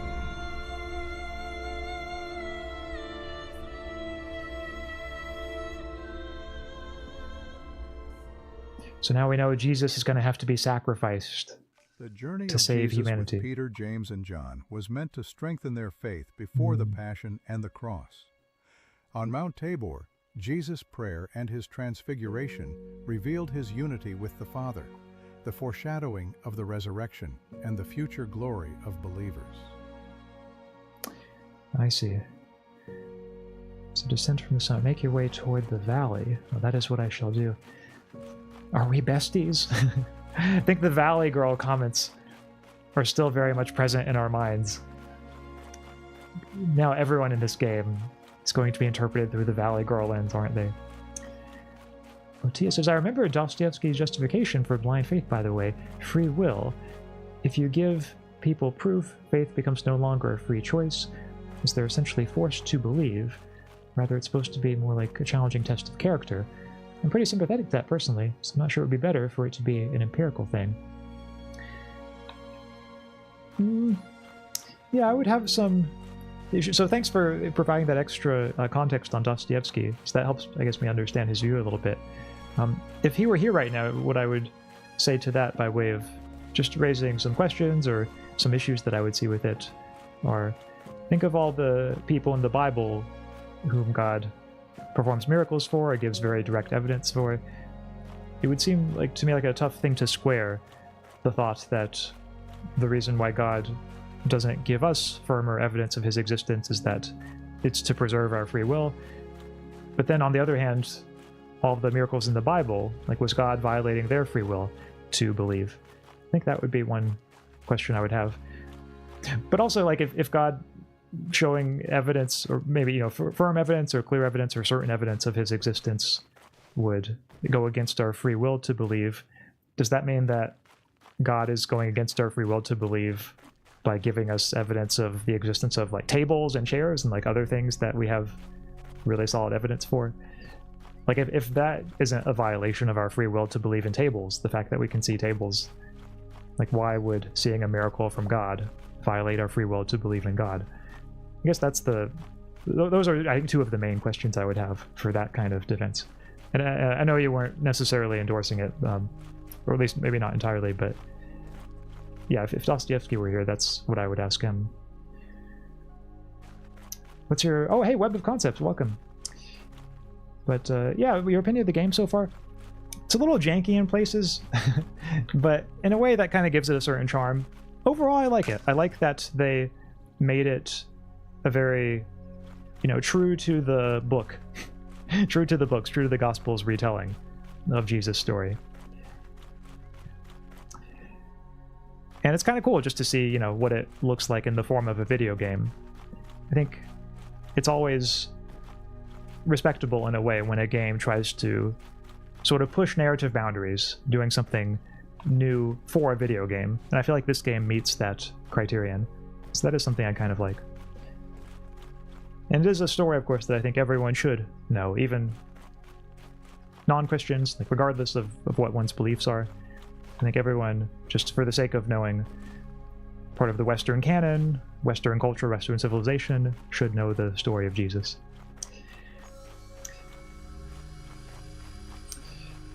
Stella says, yeah, I see that. Rest in peace, Jesus. You're hella goated, not gonna lie. I'm sure Jesus would appreciate that you said that, Estella. It's a very nice comment. Oh, I always had the same question as your first one. Personally, I think that's a flaw of the Bible itself, not Dostoevsky, whose interpretation of the Bible is better than the OG. I'm like, oh, okay. Perhaps it was then. Perhaps it was. Miyako used the restroom? Okay, Jinx. We'll see you in a bit then, once you're back. So let's do the teleport chat. Yep, teleport time again. I've come from Bethany. Messenger. Mary and Martha sent me to you. Lord, behold, he for whom you have great affection is sick. Who could be sick, I wonder? Could it be one of my disciples? This sickness is not to death, but for the glory of God, that God's Son may be glorified by it. Rabbi, they've sent for help. We must go. They are counting on you. John, trust me, we will not be late. The news was urgent. Yet Jesus remained in Nain, as if time had lost all meaning. The first day passed, then the next. Anxiety grew among the disciples. They did not understand this delay. Then Jesus said to them, Lazarus is dead, and for your sake I am glad I was not there, so that you may believe. Oh, so this is the part with raising Lazarus from the dead. You know, there was a quest marker I saw for Lazarus earlier in the game. Actually, I went by where we raise him from the dead, but there was a little note saying, like, this part of the story has not come yet, like, come back to this location later. So I guess now we know where to go. I've heard some think it's blasphemous to play from the perspective of Jesus, but others see it as like a unique way of telling the story. Yeah, I suppose that's a debate one could have from the perspective of those who have the relevant beliefs. For my part, I think if I were Christian, I don't think I would find it blasphemous to play from the perspective of Jesus. I think I would just find it an interesting new way of kind of telling the story. Ooh, kind of a long way away. I think I might use another fast travel chat. All right, time to go to Bethany. Yep, this is just the place that I saw a bit earlier that told me to come back here later.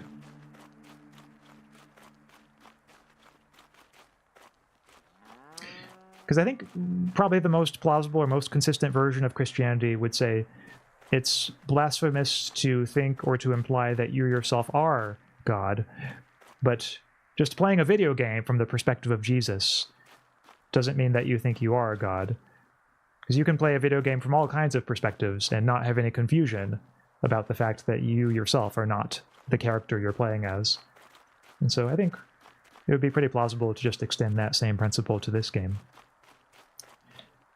Lord, if you had been here, my brother would not have died. Your brother will rise again. I am the resurrection and the life. Whoever believes in me will live. I know he will rise in the resurrection at the last day. I love how dramatic this statement is. I am the resurrection. That's right. I am the one who knocks. I am the resurrection and the life.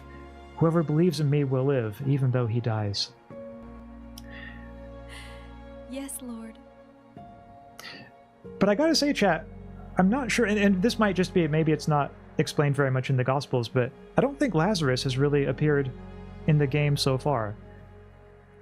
Like, he was mentioned in the dialogue a moment ago, saying, like, Jesus, someone precious to you, is very sick. But have we gotten any other backstory on Lazarus? Do we know his connection to Jesus? Maybe it's just something that we have to infer. Yeah, do you believe this? And everyone who lives and believes in me will never die. Do you believe this? Yes, Lord. I believe that you are the Christ, the Son of God, who was to come into the world. Lord, if you had been here, my brother would be among us still. Where have you put him? He was laid to rest not far from here, in a tomb. Let's go. Take me there and show me the tomb. To further elaborate, Dostoevsky kind of writes like only the free will allowing bits of the New Testament exist. I find that to be more philosophically interesting, since I can't square it either otherwise. Okay. I see. Intriguing. Oh, that's interesting, because Satanism believes everyone is God, including you. Therefore, you got free will to do anything. Oh, yeah, I guess that would mean that under sort of standard Christianity, Satanism would be blasphemy, which is maybe not surprising that it works out that way. Just a nice little convergence. Oh, me, come back. Welcome back, Jinx. You didn't miss too much. We're just heading over to Lazarus' tomb to raise him from the dead. We're seeing a little bit of Dust Gives Creek of Christianity here, where the people are starting to become spoiled because they're too used to Jesus and have stopped striving for themselves. Oh, I see. Yeah, I could see, like, once somebody gets miraculously healed, they might think, like, oh, I could get used to this, you know. Might not take too many divine healings for people to start thinking like that. So, oh, I guess I have to talk Lord, to this person again. This is the tomb where we laid him. Yes, roll away the stone. Lord, by now he stinks. It has already been 4 days. You would see the glory of God. So I tell you that if you believed, you would see the glory of God. This is a moment we will never forget. He reveals the glory of the Father. If he says to roll the stone away, we must trust him. I was unclean, and he cleansed me. Can he not also raise Lazarus? Okay, chat. Now I better succeed on the first try when it comes to raising Lazarus from the tomb, because it's going to be really embarrassing if I try to raise him and I end up failing. Because like after I've gathered all these people and made all this big show about what I'm going to do. So wish me luck. I'm going to try to get this first try.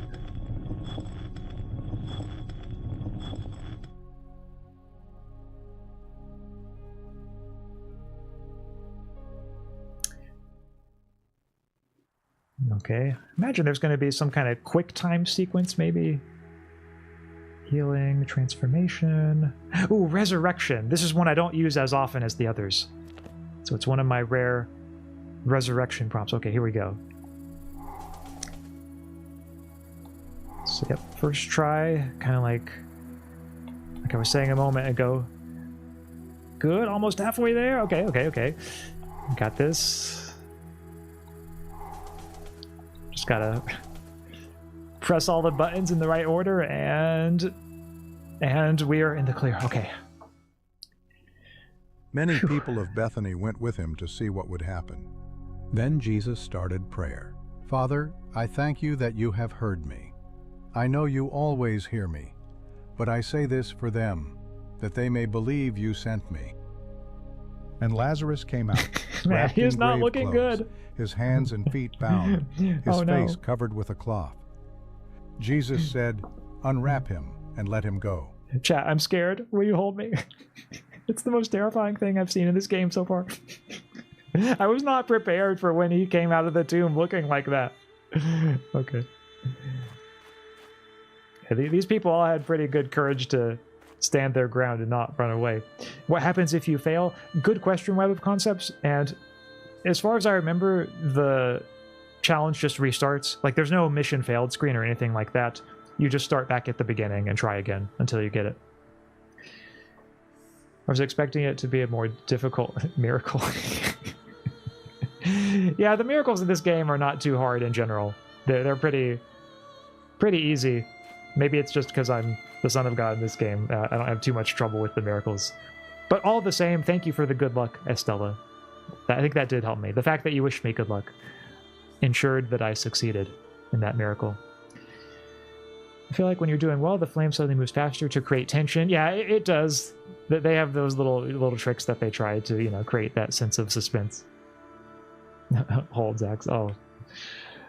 Well, thank you, Tia. Yeah, luckily now that he's out of the tomb, I mean, he looks maybe a little bit pale, but still, like, he's alive, you know. He's doing well for a guy who died a couple of days ago. Blessed are you forever. Oh. Well, thank you. Lord, thank you for the life of my brother, my Lord. You are the glory of Israel. The one we love has revealed the power of God. I saw death, and now I see life. Lord, I believe. As you healed me, so you have called him back to life. Glory to you, Lord. Did you see that? Lazarus, alive. And everyone saw it. By sundown, the whole region will be talking. If this spreads, they'll all follow him. And then the Romans will hear. They'll come down on us, take our place, our temple, and our nation. He's done enough already. This sign will turn the city upside down. Then we do what must be done. We go to the temple and tell the chief priests. They'll call the council. And Caiaphas? Caiaphas will say what he always says. Better one man die than the whole people be ruined. And the one he raised? As long as Lazarus walks, the proof walks with him. Come before this crowd carries the story to Jerusalem. Ooh, the Pharisees, up to no good as usual. Visit pools of Bethesda. Let's see. Okay, that's pretty close by. Jerusalem pools. New Axaeon unlocked, guys walking with bagged heads. I mean, in my defense, it is a scary look. Nobody expects a walking person to have a bag over their head. It just looks weird.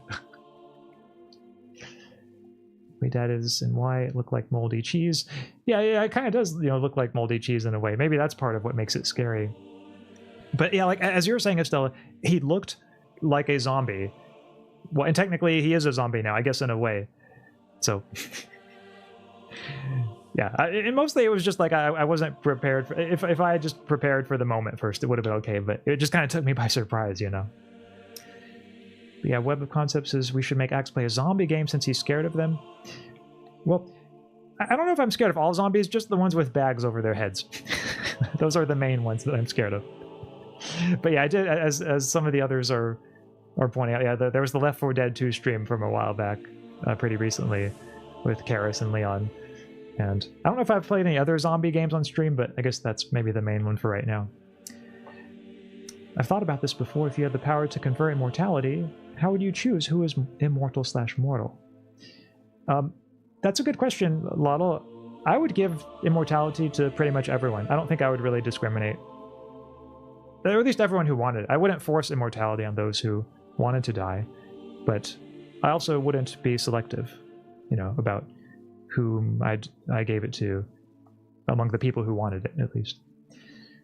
I love the stream. Love that stream. Still sad that I missed it. Oh, yes, well, not to worry, Estella. There will be many more streams like that in the future, I'm sure. But it makes sense if you were focusing on exams. Not saying it's not weird, but for me, there have been scarier things in the game. Okay, maybe so.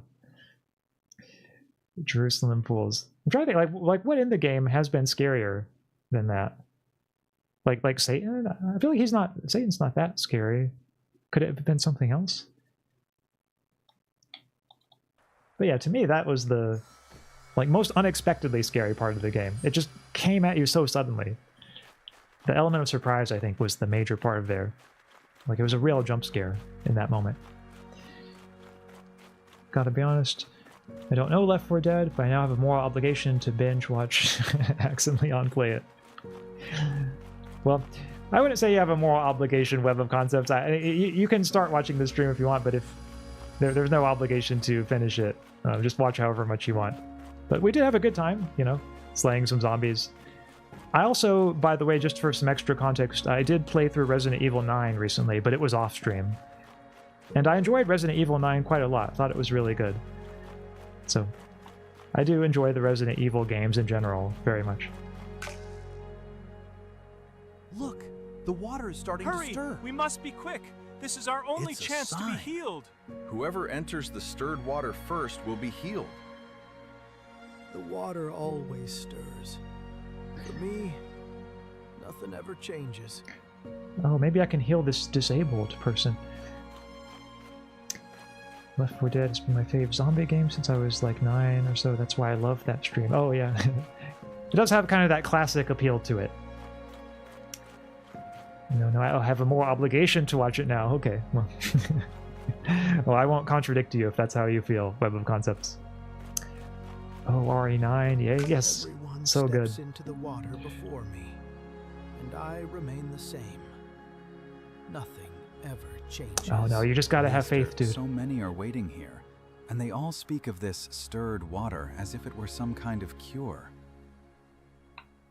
Whoever enters it first is healed. I have no one to put me into the pool, and while I am trying to go down, another steps in before me.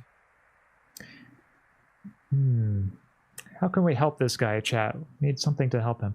Say, do not place your hope in superstitions or in this water. True healing does not come from it. Do you want to be made well?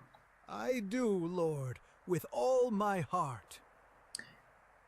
Get up. Oh, I remember this moment too. He just tells him to get up, and then he does. Get up, take up your mat, and walk. Oh, I actually have to heal. I was thinking, chat, that just by telling him that, like, he was going to get up and start walking, but it looks like I have to actually perform the healing. Okay. So it's going to be another one of these segments again. I wasn't going to get off that easy.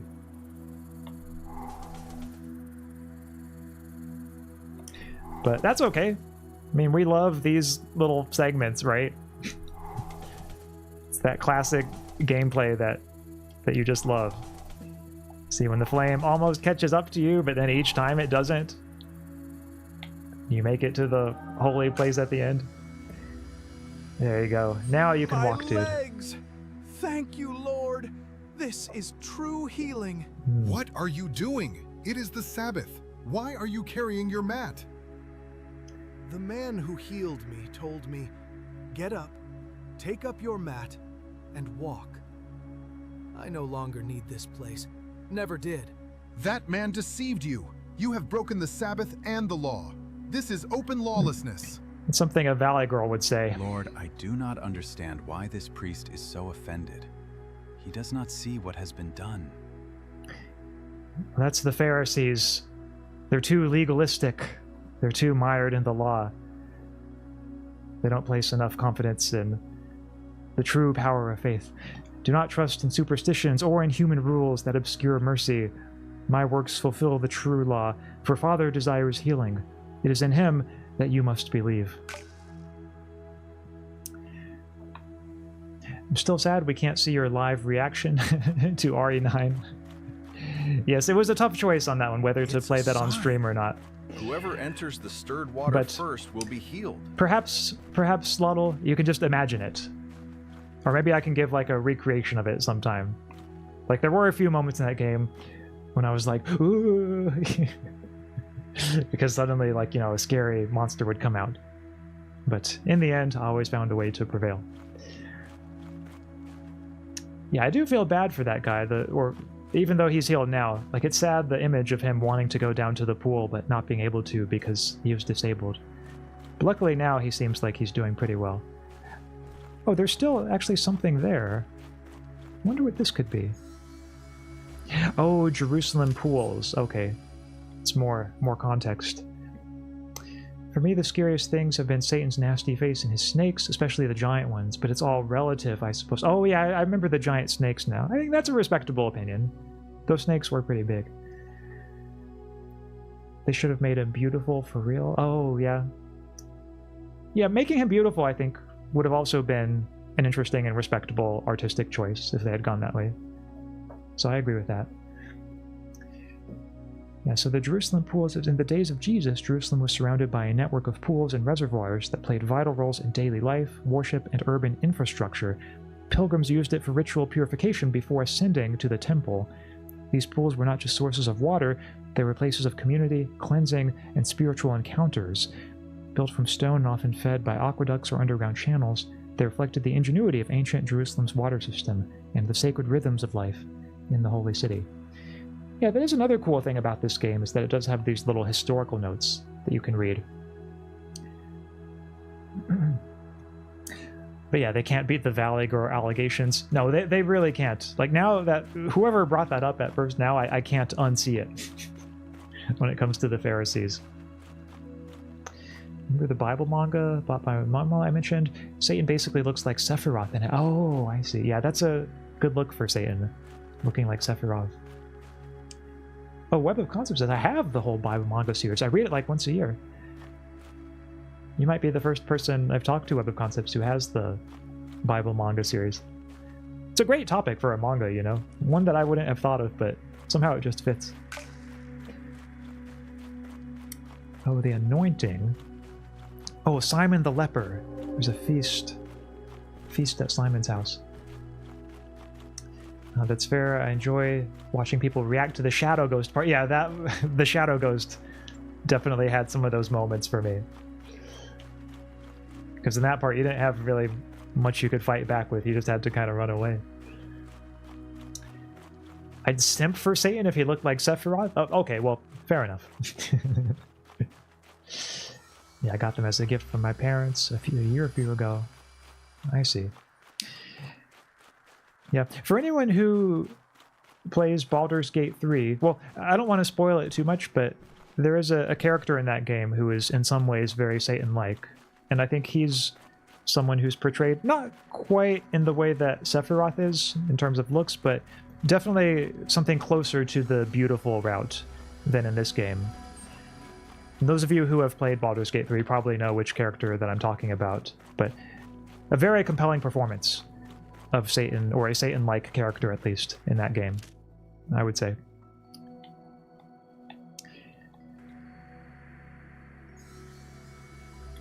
So yeah, Bethany. Looks like I need to go to Simon the leper for some reason. I forget exactly why I need to go there.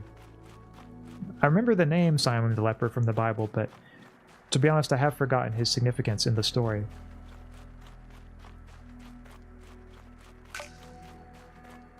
Let's see, could he be? Yeah, right here. Rabbi, people still speak about your miracles.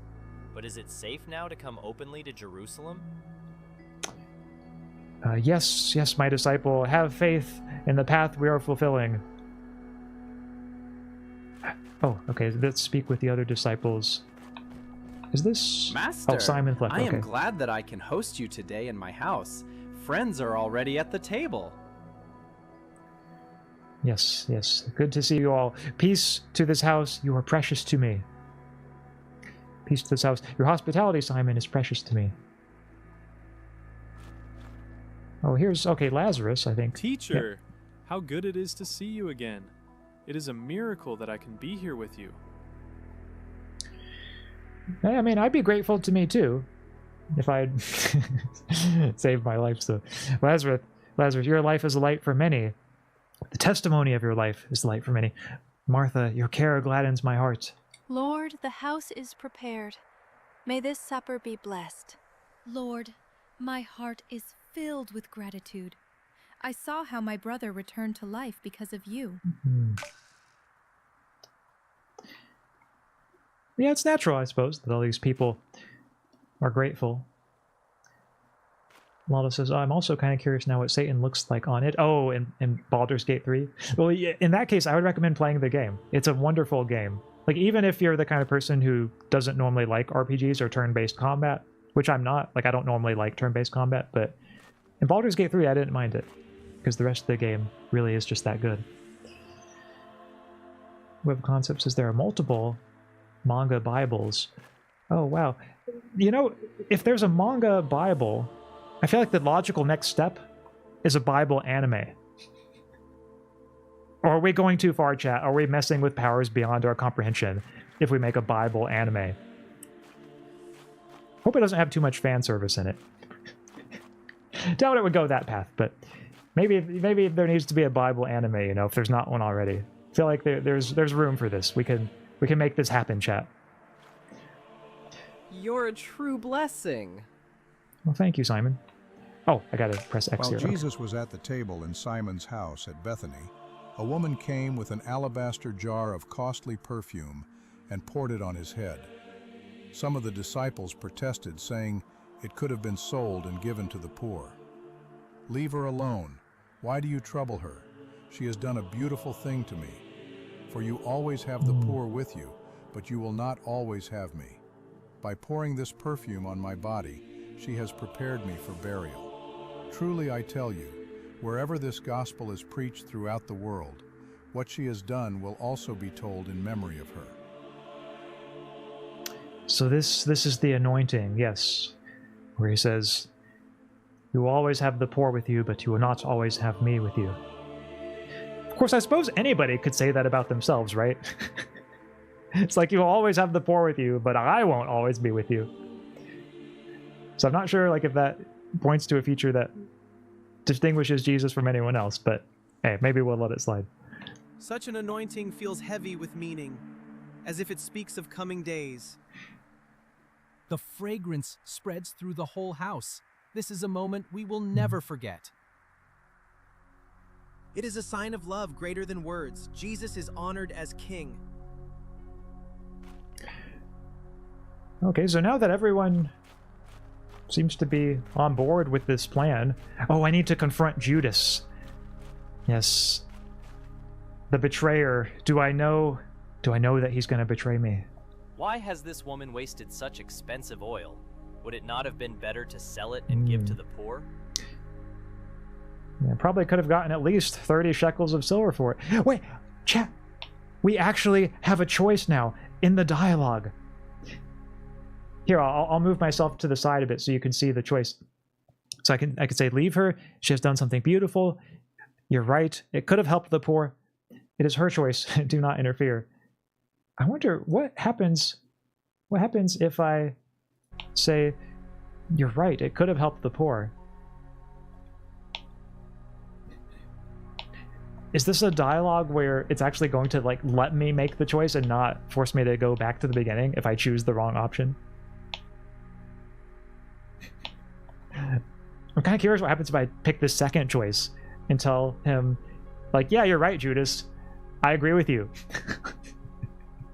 She should have helped the poor. Okay, let's do it, chat. I'll tell him, you're right. It could have helped the poor. You're right, the money could have served the poor. I will need to think on your words, Master. Perhaps we can speak of this again another time. Oh. Maybe this is unlocking the alternative ending, chat, where Judas doesn't betray me. I highly doubt there are two endings to this game, but if there are two, we will find them. Oh, now it still says confront Judas. Why has this woman wasted such expensive oil? Would it not have been better to sell it and give to the poor? So, it's not actually a multiple dialogue thing. If I pick the wrong choice, I have to go back and do it again until I pick the right one. It's one of those ones that gives me the illusion of choice. I see what they're doing here. I'm reminded of when John Mulaney said he asked his Jewish ex-wife what she thought the Last Supper painting was about. And she said Thanksgiving. Interesting response. Pressure is on to represent Jesus now. Yeah, no, like it is with some of these dialogue choices. But thou must. Just her choice, not her fear. I'm thinking the number one seems to me like the choice that's probably intended. But I wonder if I choose the number 3, it's kind of similar in spirit. So is this going to be marked as the wrong choice also? We'll say it is her choice. Do not interfere with her decision. Rabbi, I still cannot see how pouring oil on you could mean more than giving help to those in need. I mean, he does make a good point there. I will need to think on your words, Master. Perhaps we can speak of this again another time. Was that why Judas betrayed Jesus? He thought Jesus should have done more to help the poor? Why has this woman waited? Okay, so chat, those were both the wrong choice, I see. It's going to make us choose number 1 here. Say, leave her alone. She has done a beautiful thing to me. But Lord, the poor suffer every day. Are we not called to help them? Judas, would you shut up about this? Okay, how many times have you asked me about this now? Sorry. Many have been fed, and now I need rest. True, but today you must honor your teacher. The poor will remain, but I will not always be here. Okay. Yeah, I would say the poor will remain, but I will not always be here. Why do you allow such extravagance, since hard days are coming soon? Judas, Is this come really on. Necessary? Okay, she has anointed my body. Is this like a quiz on the the dialogue that just transpired? Like I have to pick all the options that match up with what was just said? Let's say she has anointed my body for burial. Perhaps you are right, teacher. Still, my heart struggles to understand why this must be so. Yeah, why am I not surprised? Your heart struggles to The supper in understand. Simon's house You've made that lasted very late clear. into the night. At dawn they set out toward Bethpage. There Jesus told 2 of his disciples, "Go into the village ahead of you, and at once you will find a donkey tied there, with her colt beside her. Untie them and bring them to me. If anyone says anything to you, say that the Lord needs them, and he will send them right away." It's a nice little get-out-of-jail-free card. You could just say, the Lord needs this. I'm taking this because the Lord needs it. Yeah, here's the triumphal entry, I think. Master, just as you said, we found the donkey and the colt. They are standing by the houses in the village. All right. The owners asked why Sounds we were good. untying them, but when we said the Lord needs them, they let us take them. Again with the Jedi mind tricks. But yeah, as you all are saying, yeah, Judas, I mean, there was so much concern trolling in that last section. I'm surprised they dragged it out as much as they did. They somehow made him more annoying than you'd think. No, for sure, for sure. I wonder if they'll show the scene of him accepting the 30 shekels of silver to betray us. I feel like that would be a good scene for them to show. But yeah, like Judas, just let her be. Yeah. So I'm thinking, if you say, well done, in this way, the prophecy is fulfilled. In this way, the prophecy is fulfilled. Behold, your king comes to you, gentle and riding on a donkey. You too have become part of this work. Oh, Jinx, hello, welcome. I see 2 blank comments from you. Maybe that was a typo. See your earlier comment. Oh, me raid me pantry or me reach home? Okay. I hope you have a good time raiding your pantry.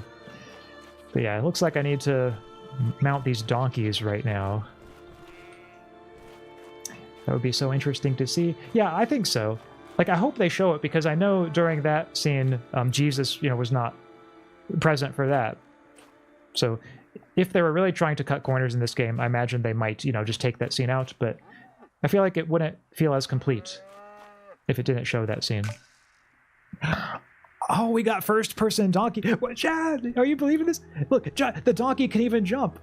Oh, yeah. Okay, it's not a very high jump, but it's something. Are y'all seeing this? We can do side jumps. Okay, side jumps. Backwards jump. Forward jump. Can I do a backwards long jump with this? Maybe if I... Okay, this is as fast as I can go backwards. But let's see. If I go... Man, okay, this thing has a really slow turn radius. Like, extremely slow.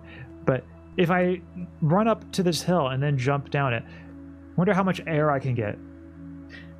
What do you think, chat? Okay, let's try it. Look at that! Did you see that? That was actually really good air. Okay, dude, get out of the way, woman. Okay, all right. Now we are in business. We are in business, chat. I'm so glad that they included this. Yes? Yes, peace be with you. Oh.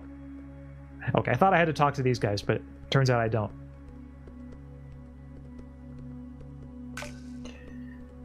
All right.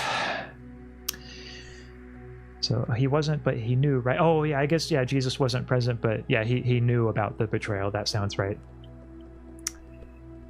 I'm practicing my Jamaican patois, if you notice spelling. Okay. Well, interesting project to take on. Yippee, yippee, baller. For some reason, it feels so much faster than running, even though it's not... If it is any faster, it's not much faster. But somehow it feels faster. Okay, I'm going to do a little preview now, chat. How much... Okay, I'm pretty close to Jerusalem, so... Shouldn't take me too long to get there. Yep, the triumphal entry. Reach the crossroads at the foot of Golgotha. You didn't even need to summon him with Epona's song. Man, if this game somehow had like a callback to Epona's song, yes, it would compromise the biblical accuracy, but it just might be worth it if they had something like that.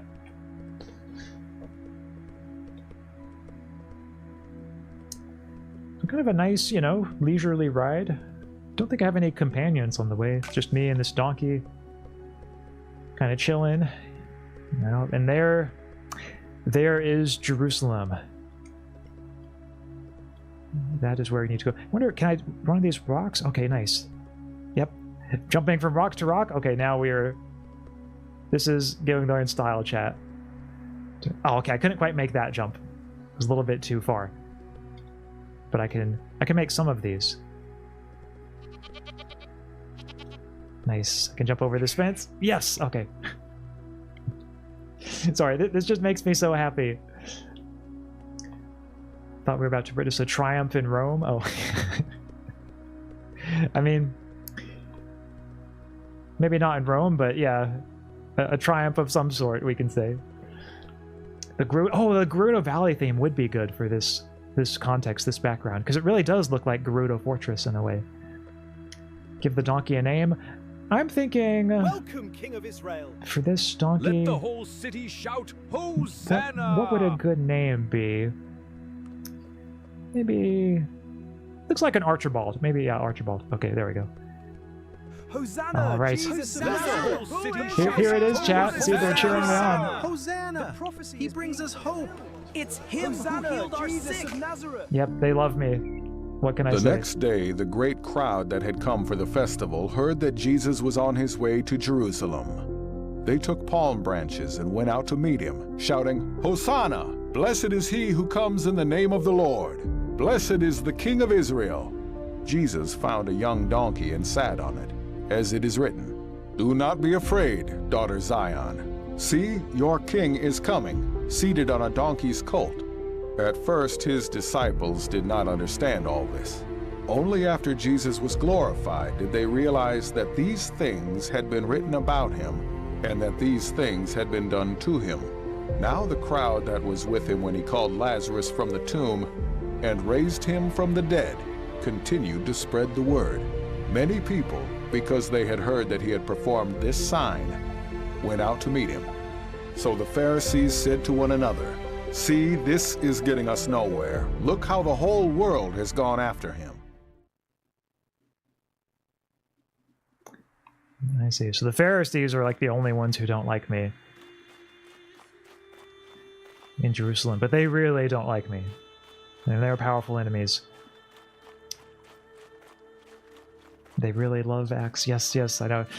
It's so wonderful a feeling just to like enter somewhere and people are like, yeah, go you know. Gets me every time. Methuselah. Yeah, Methuselah is a good name for a donkey. I agree with that. Oh, I thought I'd be able to go between these trees, but it's actually not letting me. Can you believe that? It's saying this gap is too narrow. I guess maybe Jesus needs to go on some of the Ozempic, apparently. Okay. Well, anyway, luckily I can just bypass them and go this way. So approach the temple staircase. Since I think the temple staircase should be pretty close. Okay. Yeah, I think if I go this way, this is probably the quickest way to the temple staircase. They're calling Jesus fat. I mean, hey, yeah, I mean, the game is portraying him that way, not me. Yep, yeah, that's right, Estella. Jesus' shoulders are too wide to fit. Oh yeah, maybe it's that, like his shoulders are so wide. He has such a nice wide frame. Like he frame mogs the rest of Jerusalem.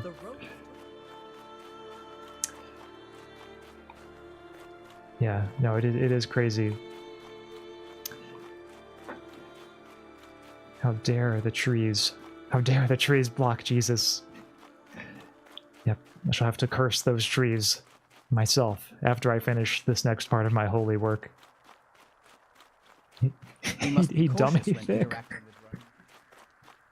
Somehow that feels even more sacrilegious than what I just said a moment ago. Alright. Yes, too much aura. There was one thing Jesus was very good at, having lots and lots of aura.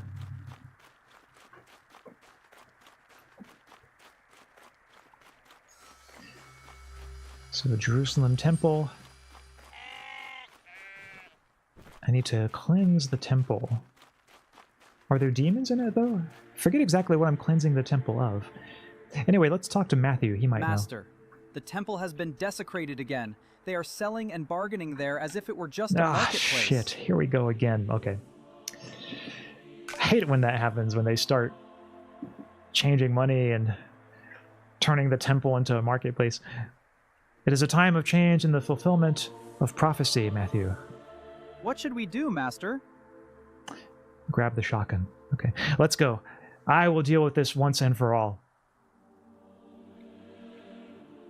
All right, here we go, chat.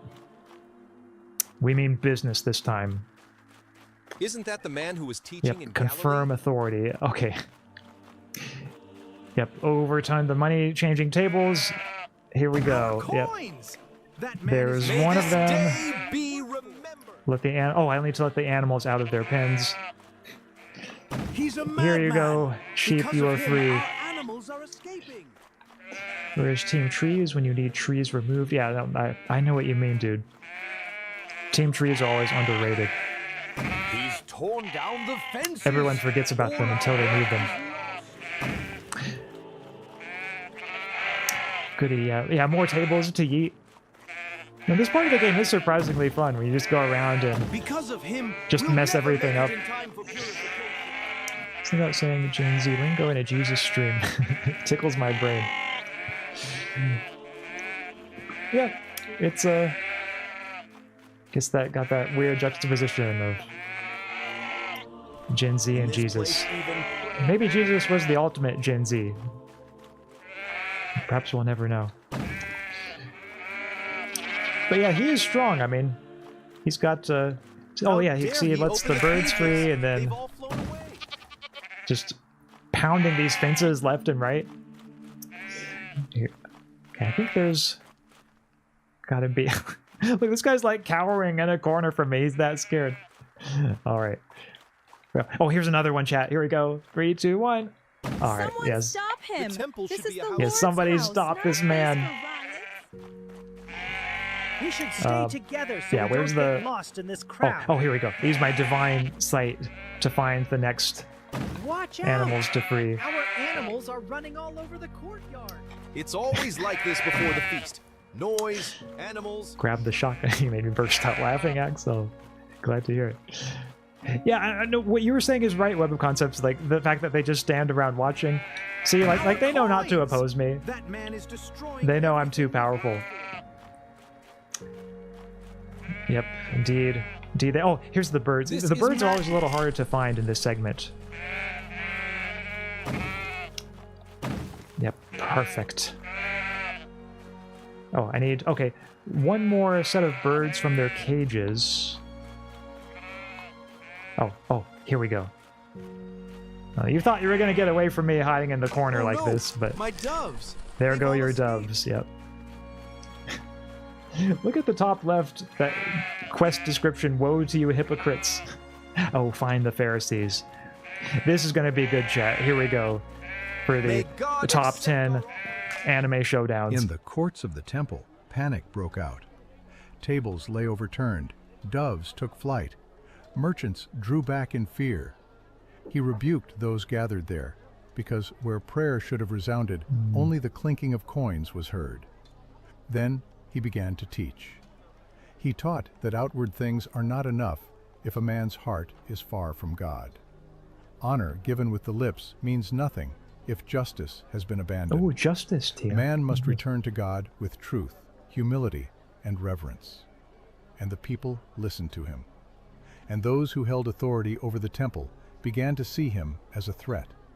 For on that day, not only were tables overturned, on that day, the corruption hidden beneath the cloak of religion was judged. Yeah, they don't like that I'm questioning their authority, making them look bad in front of everyone. Axaeon just cannot stop letting his American flag fly when it comes to gun illusions, and it's hilarious because of how unstereotypically American he mostly is, yep. Yeah, I like to get all of my Americanness out, so to speak, in moments like this, you know? Where, oh, I think I jumped on a person's head there. Yeah, I think I can... There we go. There. Okay. Almost. Sometimes you can do a little parkour like that in this game.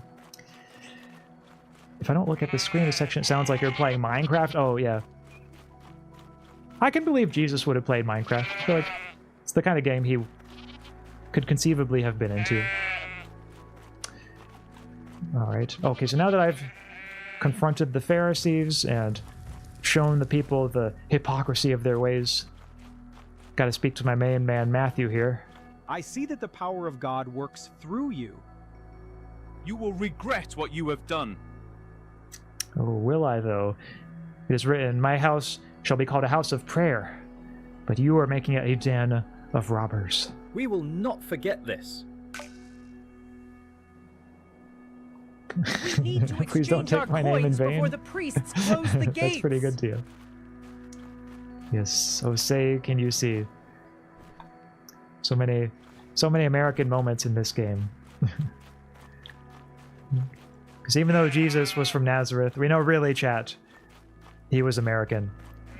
At least that's what many Americans would say, if you ask them. Alright.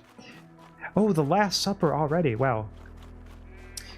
Chat, looks like we're getting close to the end of the story. Feels like it just started. The disciples at friends' home. Okay, so I gotta go down here. To be fair, I've seen some Americans think Jesus was American. You know, when he does all this cool stuff, like it's an understandable error, you know. Okay, here we go, up the thing. And luckily there's no fall damage in this game. But I can also run on the roofs if need be. Alright, so there we go. Yep, I will be at my friend's house in no time. Yep, my movement skills will see to that. Yeah, no way some people thought he was American. Roman soldiers.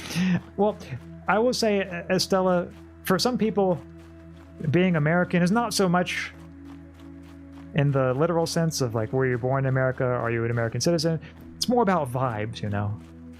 Like, you can have the American vibe, even if you're not American. I think that might be how they think of it.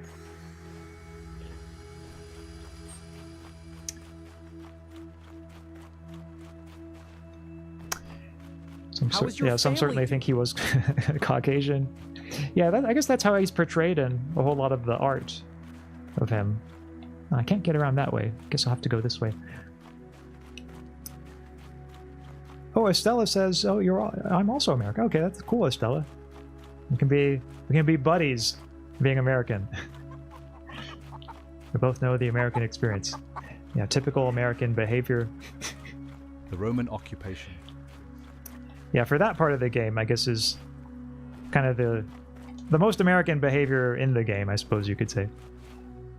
Ah, almost had that jump. Okay.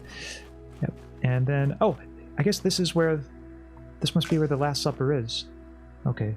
Yes, I will welcome the disciples.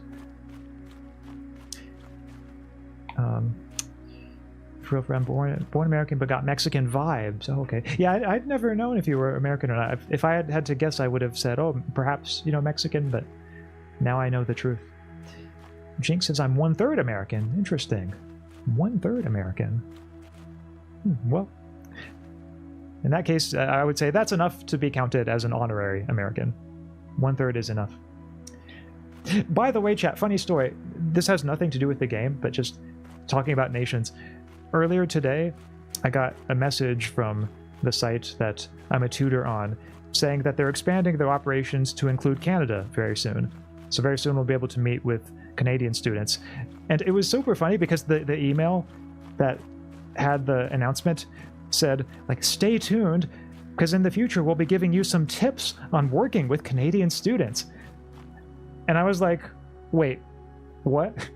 Why do we need tips on working with Canadian students? Like, are they really that different? Are they really that different from like other students? But apparently we need like tips for working with Canadians. So anyway, just wanted to share that with you. Welcome, Master. You can't imagine how glad we are to see you. I'm glad to see you too, Philip. Yes. Oh, Lotto says I'm Peruvian Canadian. Haha, okay. Intriguing mix. Peruvian Canadian, wow. Nice. Off topic, but it's a pipe dream of mine to sing both the American and Canadian national anthems at a sports game one day. Well, I think you will then, Tia. I think that that's a dream that will come true someday for you. And I know you would do an excellent job at singing those at a sports game. And I too am glad to see you, my beloved friends. I see that everything has been prepared. My heart rejoices at the sight. You know what else my heart rejoices at, chat? Indeed, Master. Oh, Everything I thought looks it was going to perfect, stop there. almost as if someone knew exactly what we needed. What else my heart rejoices at is that he foresaw everything. getting some water. If only the I'm going to take a little water break right now. He is the true king of Israel, they would rise against Rome tonight. Simon, this is not a time for battle. It's a feast, not a revolt. But what if something is about to happen tonight? Something we there we don't go. yet That's better. understand. Serve. Okay, yeah, that's right. Gotta serve the disciples. Cheek says, I'm Scottish, American, Jamaican. Okay. I feel like people are just kind of playing with me in the chat now. Which is fine, which is funny. But some of these combinations of nationalities are, let's just say, most unexpected. But hey, you know, takes all kinds. Everyone's welcome here. So yeah, chat, let's go ahead and serve them. Master, can we help you somehow? What is the bowl and the water for? I'm Lord, thinking what are you doing? I will do for you what a servant does for his master. Before we break bread together, allow me to wash your feet. Oh, that's right, I had forgotten this takes place at the Last Supper, the washing of the disciples' feet. Speak with Peter about service. Now you know what you need to do, start tutoring Tia Faire. Yeah, that would be funny if one day it's like, oh, Tia Faire sent a request for tutoring. I guess then I would know they had rolled out the Canadian option, the Canadian layup. Lord, are you going to wash my feet? You shall never wash them. You do not realize now what I am doing, but later you will understand. Then, Lord, not only my feet, but also my hands and my head. Oh wow, it's kind of needy, aren't we today? He who is clean needs only to wash his feet. The rest of him is clean, and you are clean. Oh, though not all of you. He knows about Judas. What do you mean, Master? Are you suggesting that one of us is not worthy to have his feet washed? Ooh, putting Jesus on the spot. Do you understand what I have done to you? I have given you an example that you should also do as I have done to you. Wait, is there not going to be like a feet washing minigame? I thought there was going to be like a feet washing minigame with like quick time events, but... Oh yes, yeah, okay, they have it, good.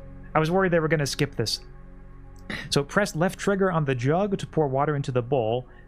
Hover the cursor over the apostle's feet to wash. Pressing left trigger, but it's kind of an awkward viewpoint.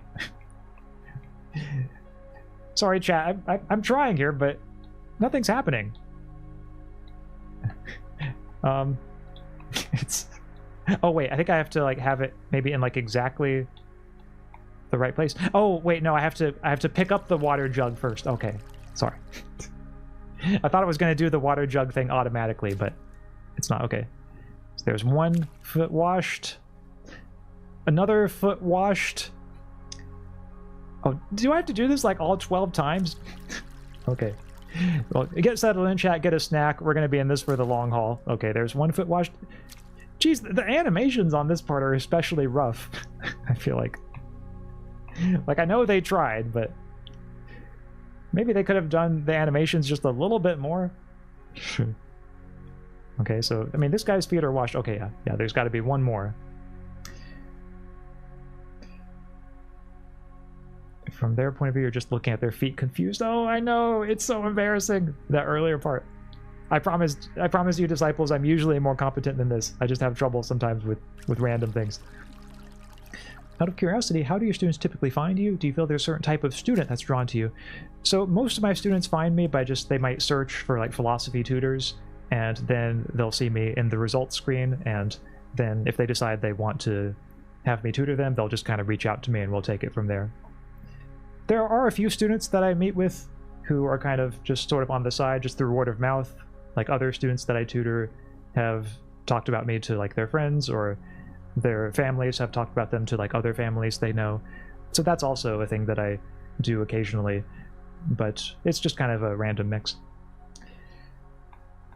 It says Disciples again? Oh, it does! You're right, Tia. Yeah, they should have done a little more editing on some of the text in this game, it looks like. Or maybe they shouldn't have. Maybe it's best if they leave it at Disciples. I do kind of like the Disciples part. Did anyone truly understand what just happened here? Ooh, this is where I call him out. One of you will betray me.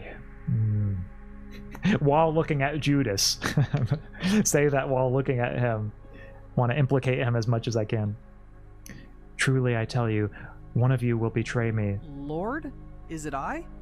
None of us would ever do such a thing. Right? Ask him, John. Who does he mean? Lord, who is it? No, I won't listen to this any longer. I'm going out. Yeah, like that's not suspicious at all. Like Judas gets uncomfortable the moment I bring up a betrayer and then says he has to leave. And this is, I think, the last thing he says to Judas, isn't it? Yes, whatever you do, do it quickly. Axaeon's struggling because he's too bougie to wash people's feet normally. Maybe so. I mean, I like to think I'm not above, you know, menial labor and things like that. But it's just not the kind of thing that I normally do, you know, so I need to get myself acclimated to it. And yeah, it's the most annoying disciple I have, for real. I like that they made Judas especially annoying in this game. Just seems fitting somehow. What just happened? Where did he go? Maybe he went to get something for the feast. I appreciate your innocence, Philip. That's a very innocent suggestion. Now the Son of Man is glorified, and God is glorified in him. My little children, I will be with you only a little while longer. How should we understand your words? A new commandment I give to you, that you love one another as I have loved you. By this everyone will know that you are my disciples, if you love one another. Yes, this is one of the really important teachings. Lifted it and gave thanks, saying, "Take and eat. This is my body, which is given to you." Oh, yes. Then he broke the bread and began to give it to each of the apostles. This is the covenant. In their eyes there was reverence and a quiet lack of understanding. Oh, I need to share the bread. Okay, sorry. I was reading like the sermon text and I forgot. Okay, I actually have to go ahead and serve them. All right, here we go. The first Eucharist, chat. This is also a part that I think is especially important, perhaps to Catholics, but really I guess to all Christians. Share the bread only on the plates belonging to the apostles. It is love. Okay. Oh, Estella says gotta go, but it was such a fun stream. Thank you. Bye, all. Estella, it was great having you here. So thank you very much. I hope you have a wonderful rest of the evening, and see you sometime later. It is love. But he says, okay, then do mine. Oh, spoken of by the prophets. We're getting thirsty comments now in the chat during the Jesus stream. I knew this was going to happen. You know, chat, when I first read that, yeah, share the bread only on the plates belonging to the apostles, I was wondering if I put the bread on the wrong plate, does that like fail it and I have to restart? But it looks like it's pretty forgiving. I am not worthy, Lord, and yet you give it to me. So yeah, I'm thinking... The Master truly speaks of himself, what? Of his own that one, there's no... Oh, that must be Judas's plate. Wait, is it... Why is it still... Oh, I was too slow and now it's like restarted. Okay. This is more than a ritual of Passover. Wait, how do I get over to that plate? I am not sorry, okay. And yet you give it to me. This Chad, is the covenant. I can't. It's the new covenant spoken of by Oh wait, maybe I'm doing it in the wrong order. He gives himself to us out of love. Share the bread. Oh, so since this one's not one of the apostles, okay. It turns out I actually can fail this activity. I guess I only have a limited This is amount his of way bread. to remain with us forever. So I have to make sure only on the plates belonging to the apostles. As Yeah, I Moses mean, it's not gave like I manna, ever so he gave the fed bread. 5,000 people by multiplying loaves of bread. I have a strictly limited amount of bread here. Of his own body. Okay. This is more than a ritual of Passover. Oh, nice. Okay, I can As Moses put the gave bread and the manna, plates at a so he distance then, gave so the that bread. helps make it a little bit easier. On the first day of the festival of unleavened bread, the disciples came to Jesus and asked, "Where do you want us to make preparations for you to eat the Passover?" He replied, "Go into the city to a certain man and tell him, 'The teacher says, my appointed time is near. I am going to celebrate the Passover with my disciples at your house.'" So the disciples did as Jesus had directed them and prepared the Passover. When evening came, Jesus was reclining at the table with the 12. And while they were eating, he said, "Truly, I tell you, one of you will betray me." They were very sad and began to say to him one after the other, "Surely you don't mean me, Lord." Jesus replied, "The one who has dipped his hand into the bowl with me will betray me." So he got up from the meal, took off his outer clothing, and wrapped a towel around his waist. After that, he poured water into a basin and began to wash his disciples' feet, drying them with the towel that was wrapped around him. He came to Simon Peter, who said to him, "Lord, are you going to wash my feet?" Jesus replied, "You do not realize now what I am doing, but later you will understand." While they were eating, Jesus took bread, and when he had given thanks, he broke it and gave it to his disciples, saying, "Take it, this is my body." Then he took a cup, and when he had given thanks, he gave it to them, and they all drank from it. "This is my blood of the covenant, which is poured out for many," he said to them. "Truly, I tell you, I will not drink again from the fruit of the vine until that day when I drink it new in the kingdom of God." Yeah, nice little cutscene. I think those little book page cutscenes are I see you looking really at nicely me done. more intently than at the others. Is something wrong? Oh yeah, this is where he kind of rebukes Peter. I forget the reason why exactly. Aksobushi, he doesn't know how to serve food. Oh. Yep, I'm learning. It just took me a second on that one. I don't know if I would do very well at games like Overcooked 2 or games like that. I might have to spend a little time preparing first. I wonder what happens if you give bread to Judas. Yeah, I don't know if you can. That is an interesting thing to imagine, yeah, if the game has any programming for that possibility. Axe would never betray you, trust. Well, thank you, Lotto. Yeah, I like to think I would never betray any of my friends. Say, "Simon, Simon, behold, Satan has asked to sift you as wheat, but I have prayed for you that your faith may not fail." Lord, with you I am ready to go to prison and to death. Truly, I tell you, before the rooster crows, you will deny me 3 times. But how can that be, Master? That's impossible. But it's going to happen. Do not let your heart be troubled. Trust in God and in me. I go to prepare a place for you. I am the way, the truth, and the life. No one comes to the Father except through me. When the supper was ending, Jesus prayed to his Father with great love.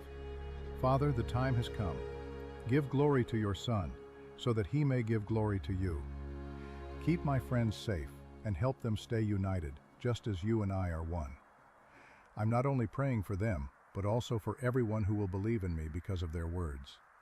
I want them all to be with me and see my glory." It was a prayer full of love, for his friends and for everyone who would one day believe in him. I want them all to be with me. But how is this, Master? You are leaving us? You are leaving us all alone? That's right. Yeah, you all don't need me anymore. You can get by on your own. In true fashion, the true fashion of a master, I've taught you everything I know. and now you must set out into the world by yourselves. I've read that as Axe will never betray you, which I think is true, and thought, nah, that's Karis's job. That's pretty funny. Although I think Karis is super loyal to us. Maybe Parrot would betray us. I don't know about Karis, though. I think Karis is our... Not our boy failure. Here's our boy success. That is the essence of Karis. He is our boy success VTuber. This is why Peter is my fave. He's not just funny. He's also based. I see. As to what kind of keyboard we have, Jinx, yeah, mine's a QWERTY too, kind of like yours. But I will tell John, if you love me, keep my commandments. I will ask the Father to send you another helper who will be with you forever, the Spirit of Truth. I will not leave you as orphans. I will come to you. Who are you speaking of, Master? There is no one besides you. Without you, we cannot manage. Oh, you guys will do fine. I trust you all, except for Judas. You guys, except for Judas, will be doing great. Axe, you're never allowed to leave, graduate? Oh, thank you, Lottle. That means a lot. Yeah, I can never make any guarantees for the future, of course. I don't know if I will always be a VTuber, but I can tell you right now that I love being a VTuber and I have no plans to quit. So I hope that I'm doing this for a very long time, perhaps, you know, for the rest of my life. Not to get too heavy all of a sudden, but I can see this being something that I always continue doing, and I like to think that I will. But if not, then rest assured I will make sure to say goodbye, to not leave suddenly. Kind of like Jesus is doing here with the Last Supper. Maybe I would have to have some kind of Last Supper, but like VTuber edition. Axe, now you and I need to play Plate-Up or something and struggle together for the memes. Oh, yeah. That would be funny. Maybe that could be like a Velocity collab. Because I feel like with all of us and Karis there, that would be good times. So I will tell him that the Helper, the Holy Spirit, whom the Father will send in my name, he will teach you all things, and to bring to your remembrance all that I have said to you. Peace I leave with you, my peace I give you. Truly, not all your words have I understood well, but we will wait for the coming of the Helper of whom you spoke. Arise, let us go from here. Jesus teaches his disciples that a life close to God is only possible when they stay united with him. I am the true vine, and my Father takes care of it. Every branch that does not bear fruit he cuts away, and every branch that does bear fruit he cleans so it can grow even more. Stay close to me, and I will stay close to you. Just as a branch cannot grow fruit if it is apart from the vine, you cannot do anything without me. I am the vine, and you are the branches. Jesus tells his disciples that they too will suffer, but their pain will show the world his love and truth. This is my commandment. Love one another as I have loved you. No one has greater love than the one who gives his life for his friends. If people have hurt me, they will also hurt you. Finally, Jesus compares his death and resurrection to the pain of Oh, they're all following me. Wow. Pain that turns into joy and new life. Truly I tell you, okay, just outside. You will cry and be sad, while the world will rejoice. You will feel sorrow, but your sorrow will turn into joy. A woman feels pain when she gives birth, but when her baby is born, she forgets her pain because she is filled with joy. In the same way, you are sad now, but I will see you again, and your hearts will rejoice. Yeah, I like that it gives these little summaries of what happens after we complete the scene. I really hope this story has a happy ending. I suppose, depending on how you look at it, it does, or it will. Maybe it'll be sad in some sense, but happy in another. Oh, I guess I could go... Yeah, I'm going to fast travel. That'll be a little bit easier. Wait, fuck, you actually all reminded me that I need to plan the next collab. It's going to be my turn. Oh, yes. I suppose it will, Tia. Well, I'll be curious to see what ideas you have, what we all end up doing together. Should be fun. Also, Jinx, thank you for stopping by the stream. Yeah, it's 11:40 where I am. I hope you have a nice rest of the evening.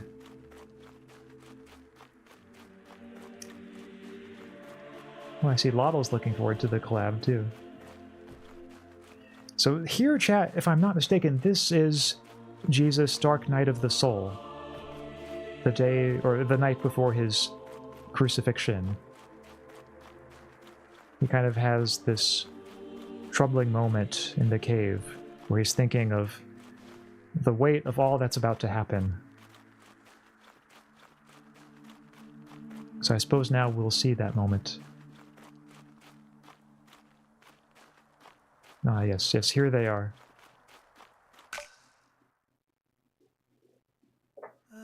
I hope we are going in the right direction. Don't complain.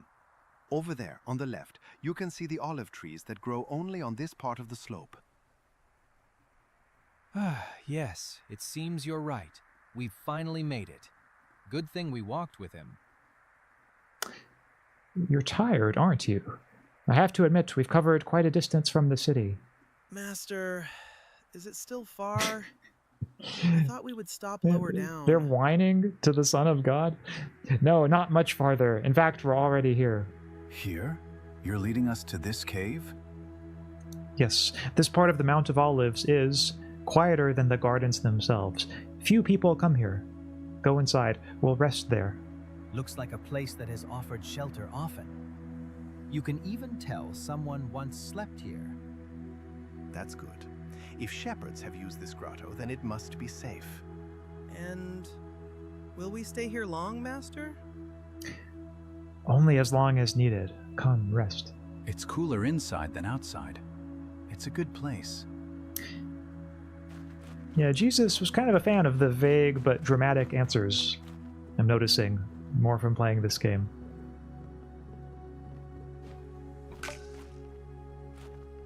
So now I need to speak with Peter. Faith and frailty. Yeah, are we there yet? I mean, that's basically what they're saying to him. Or what they were saying. Now that we've arrived, maybe they'll be a little bit happier. It really is quieter here than outside. You can't even hear the wind. You can tell shepherds sometimes sleep here. The stones have been worn smooth. You can even see a few blankets that were left behind.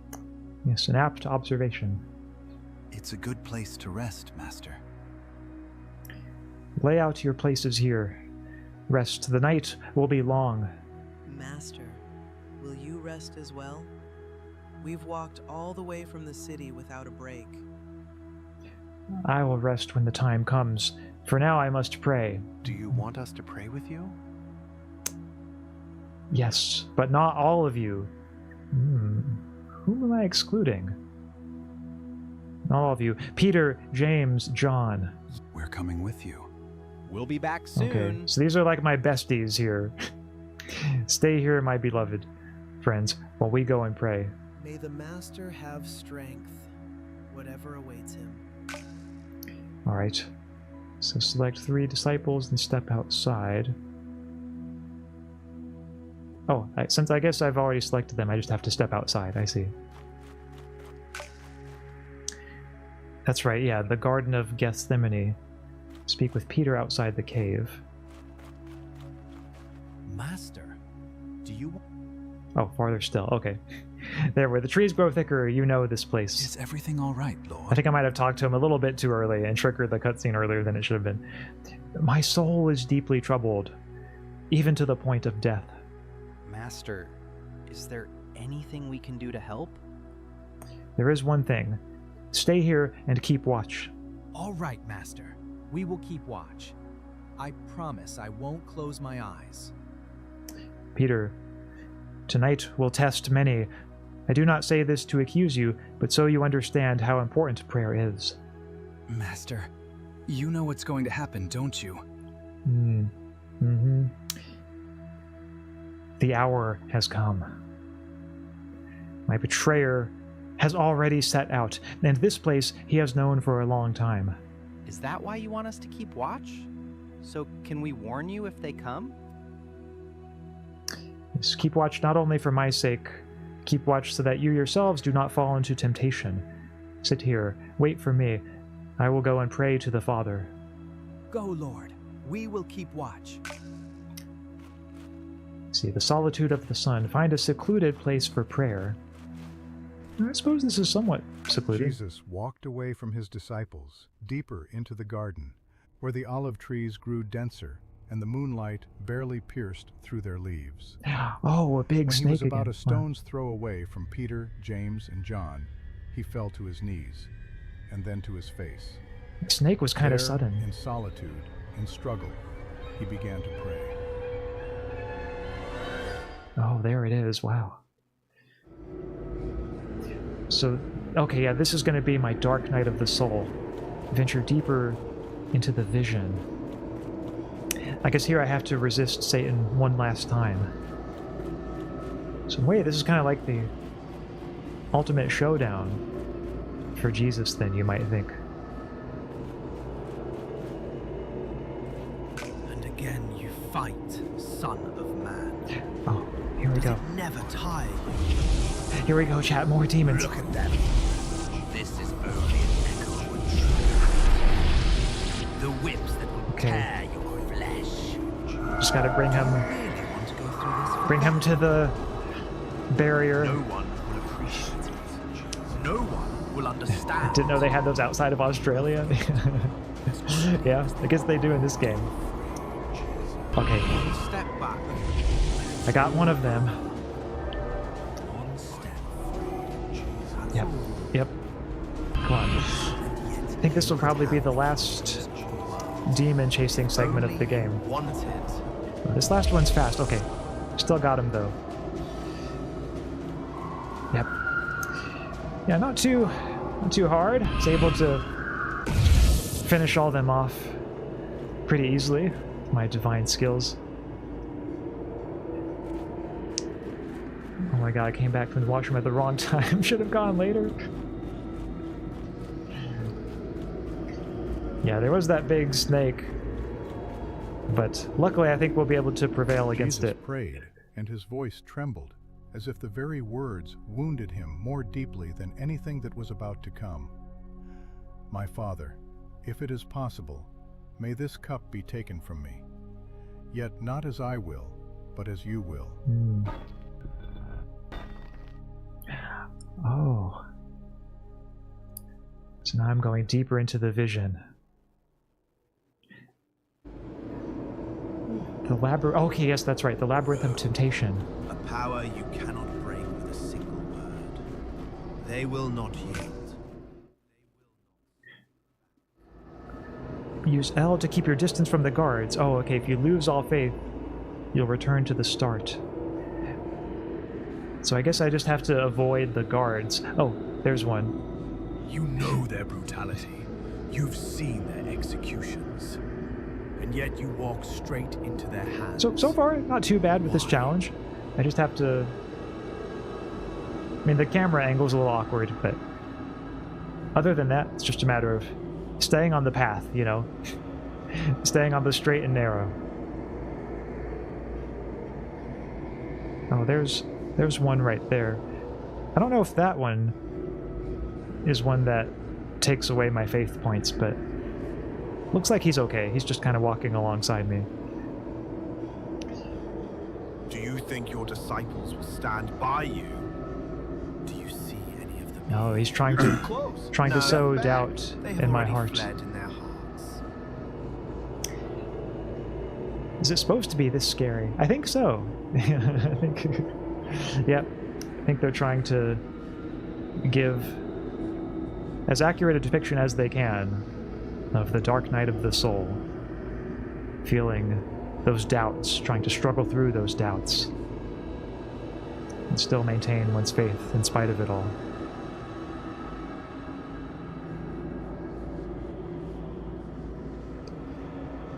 Surrender.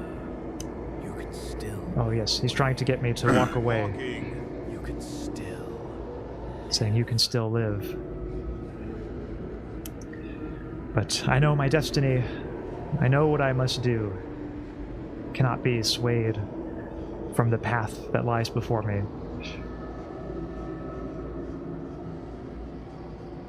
It's kind of a long segment. Actually, I don't know how long this sequence lasts.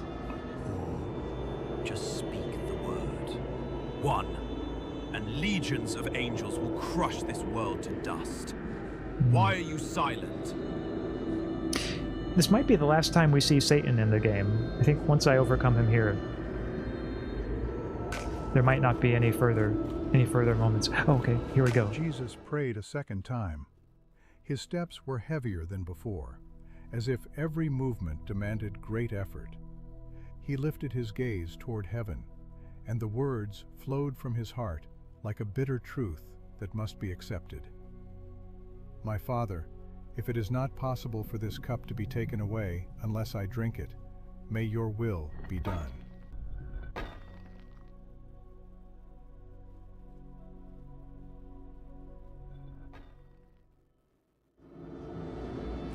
The leap of faith. Okay, I have to leap across the chasm. Oh, I see the chasm. Do you see? This is how your end will look. Wood, nails. Okay. Good, I made it there. Oh. Alright. Made it there. Those of you who liked the parkour segments in the earlier parts, I think we'll probably have a certain appreciation for this part. Does your father I like that they included the jumping in it. to this, to a pain that even your beloved cannot bear to look upon? I hate that I need to go at this part, but I need to. No worries, Web of Concepts. It was good having you here. And you can always check out the VOD later if you're really curious. But I hope you have a good rest of the night. Oh god, I can't look. You know, sometimes the jumps can be a little bit intense. But I guess maybe I need to go this way. Yeah, it's kind of like a little labyrinth. They do not want to be saved. But I think I'm getting through it. I'm getting closer to the end now. I just have to... Okay, I can't make it past that area. So maybe over here. Perhaps there'll be another way around. Do not do this, Yeshua. Not for this humanity. They are not worth it.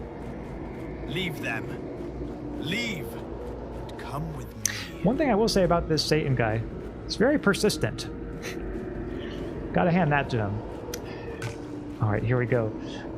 For the third time, Jesus paused among the olive trees. His face looked more exhausted, and his eyes were filled with tears.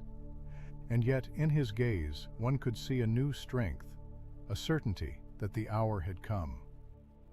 My Father, if it is not possible for this cup to be taken away unless I drink it, may your will be done. That's right, he affirms his faith, and that's what sees him through. I suppose that is the culmination, in a way, of the story. The parkour elements really crack me up. I'm so glad they're in the game. I feel like the game would lose a lot if this were not a part of it. Just like the random jumping around.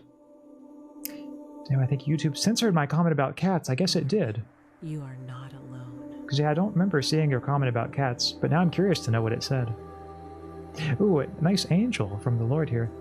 I have seen everything. The darkness, the beating, the crosses, even the nails. How can I endure this, angel? You do not face this alone. Father sees your pain and knows every moment of this struggle. My soul is deeply troubled, even to death, and my disciples, they sleep. Have faith, not doubt. Your spirit is willing, and you do not walk alone. Father is with you, guiding each step toward redemption. I will choose to have faith. Father, if this is your will, let it be done.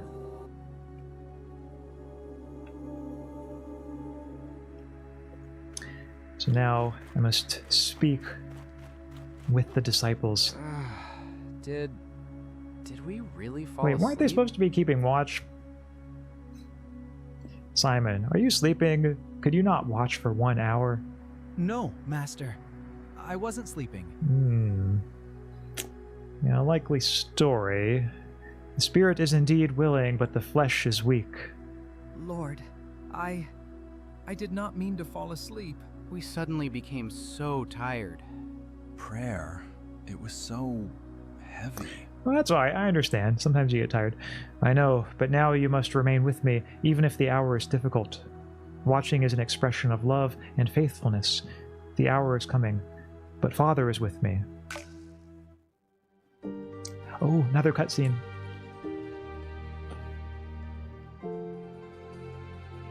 Then Jesus went with his disciples to a place called Gethsemane, and he said to them, "Sit here while I go over there and pray."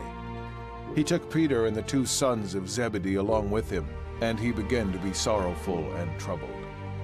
Then he said to them, "My soul is overwhelmed with sorrow to the point of death.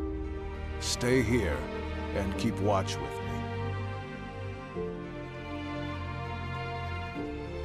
Just as he was speaking, Judas, one of the 12, appeared. With him was a crowd armed with swords and clubs, sent from the chief priests, the teachers of the law, and the elders. Now the betrayer had arranged a signal with them. "The one I kiss is the man. Arrest him and lead him away under guard."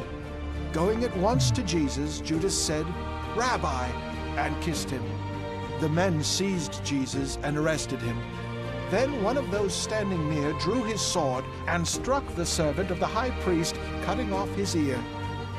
Jesus commanded Peter, "Put your sword away. Shall I not drink the cup the Father has given me?"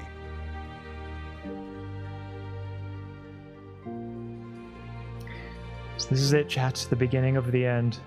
We've now been betrayed by Judas.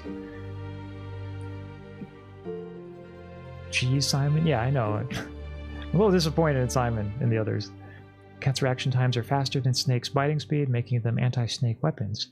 I've seen vids of house cats swatting attacking snakes, and it's badass. Judas had My favorite come thing with a about band cats of being soldiers allergic, and I see. temple officers, carrying lanterns, torches, Yeah, I think I know the and videos weapons. you're talking about. At the moment of They're- arrest, they're fun to the watch. disciples fled, as it had been foretold. The shepherd would be struck, and the sheep scattered. Yeah, it's amazing Yet that they're not another even disciple afraid of snakes. followed at a distance. Like, they just So, don't where are even we care. going Like, now? they'll just swat the snake away. Take him to Annis. I've got my payment to collect. Ours too? We didn't follow you for free. Better sort it out with the priests. Everyone was supposed to come back with both ears. Whatever's So I have between no you and choice them, now but to it's none follow of the your guards business. and Judas. But the one back there doesn't look cheap. They're paying as if he were an ordinary slave. I thought they'd value him higher. I didn't expect it to look like this. That as if he were waiting. That's right. I knew it was going to He's come. always waiting, always knowing, always seeing. And because of that, Oh. this So that's has why to Judas end. was annoyed with me. I saw him heal the man. My who sense of came for knowing him. things. You saw it, and you're still dragging him along. We have to go. We're going. I'm just asking, why? Why? Because it has to be done. I thought he'd finally do what everyone who sways a crowd promises to do, and now he has to face the consequences. That isn't an answer. It's the only I guess this one part I have. wasn't in the Bible, or at least I don't think we get to see Why did quite you this hand him much over? of He looks Judas's like he's already motivations. forgiven you before anything's even begun. It's politics. Yeah, I think this is just kind of You don't have imagining to like what understand. Judas might have said. You hide behind politics the same way you hide behind, I have to. I don't think you fully know what you've done. Faster. There's no time. Not gonna lie, Peter cutting off a guy's ear it makes me laugh. Yeah, it's one of those unexpected little details, you know. Don't normally think of like ears as a Deep body part that night. gets cut off with the sword. During the Passover feast. Guess he was Jerusalem swinging for the crowded head, with and maybe the guy just kind pilgrims. of Over many houses, prayers dodged and the blow for the remembrance most of part, but it Exodus still struck his still ear. lingered in the air. Your distance. From the Garden of Gethsemane, near the Mount of Olives, Jesus of Nazareth was led away, bound. So I need to follow the guards to Annis. And unfortunately, I can't go any faster in this part. The city is full of people. It's always I'm like just this I'm at restricted to That's why we the take slow the walking side movement streets. speed. If someone recognizes him, there'll be But I guess here we're getting more of the dialogue, and Don't stray from the path. that includes the game's some important backstory, I suppose you could say. A Galilean. Everyone talks about him. Some say he's a prophet. And others, the Messiah. That's why he can't walk freely. That's right, yes. The Pharisees have seen to my destruction. But side note, like, what a wonderful scene this is of just it being kind of calm and cool at night. Most of the scenes in this game have taken place in the day, so it's nice to see some more scenes that are at night like this. Does it let you move off course? Good question, and no, it doesn't. Like, when you move off course, the guards next to you will kind of shove you. And you can't see it because my VTuber model's blocking it, but in the bottom right, it says use left thumbstick to keep your distance from the guards. If you lose all faith, you'll return to the start. Jesus was taken first. And I really don't want to return to the start because this has been a long walking segment. See that time I ran into them. The courtyard of the high priest's house was lit. Servants and guards gathered in the night air. And so the first questioning began, only the beginning of that long night. We have brought Jesus of Nazareth. First questioning, huh? Bring this man closer. Let him stand before. Oh, I think I recognize this guy. At your command. So you are the one the people speak of. I ask you about your disciples and about your teaching. Yes, I have spoken openly to the world. I've always taught in the synagogues and the temple where all Jews gather. I said nothing in secret. Yet crowds followed him. He spoke words that moved ordinary people. Then speak here. Say what you taught. Oh, welcome back, Belial. Not over a long stream. How many hours left to complete the game? Probably not many, because like right now we're on our way to the crucifixion. Oh, sorry, spoiler alert. So we're like right near the very end. And speak here, say what you've taught. Yeah, why do you question me? Ask those who heard me what I said. They know what I said. That is evading the answer. Is this how you answer the high priest? Enough. So yeah, I do kind of wonder why he wouldn't just answer directly there. It's a little puzzling. If I said wrong, prove what was wrong. And if I spoke rightly, why do you strike me?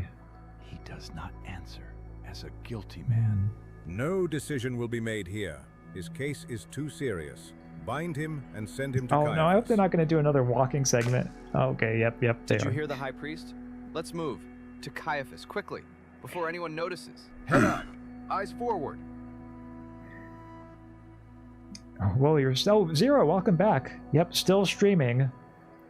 Want to see the story through to its conclusion, you know? Because right now we're getting close to the end. Close. Step back. Oh, it actually does take away my faith points each time I knock into the guards. It takes away 100 faith points each time. And right now I'm at 620. So, I guess I have 7 more, I suppose. So, 5, 4, 2, 120, 20, yeah.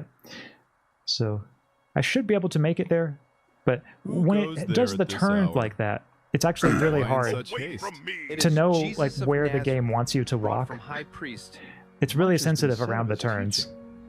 So hopefully it'll be mostly straightaways coming up.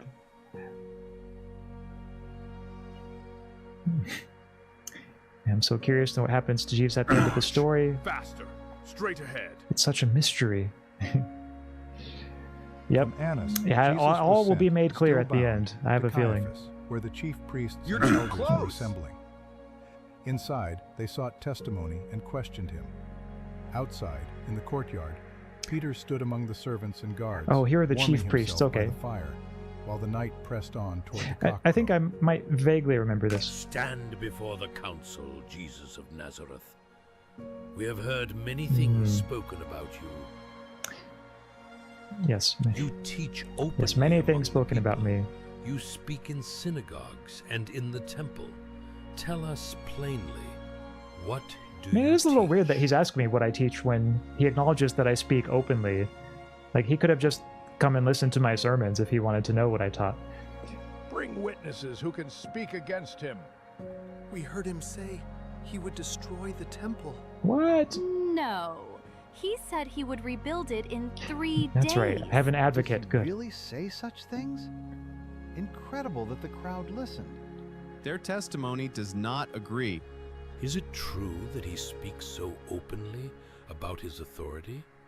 Do you have other witnesses? We heard him teach in the synagogues and the temple.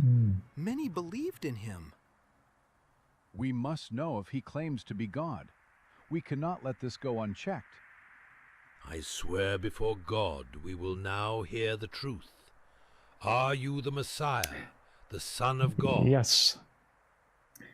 You have said so, and from now on you will see the Son of Man seated at the right hand of power, and coming with the clouds of heaven. Quite a bold promise. Blasphemy! Why do we still need witnesses? You all heard his words. He places himself beside I mean, the to be Most fair, I High. have been performing miracles you have this heard whole it time. Yourselves.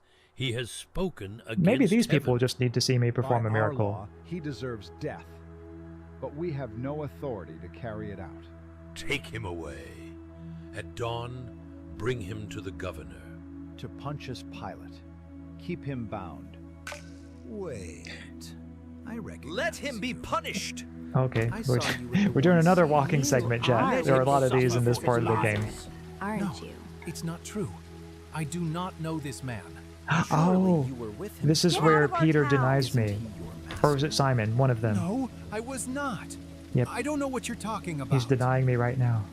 Yes, now I recognize him too. You were with the seized one.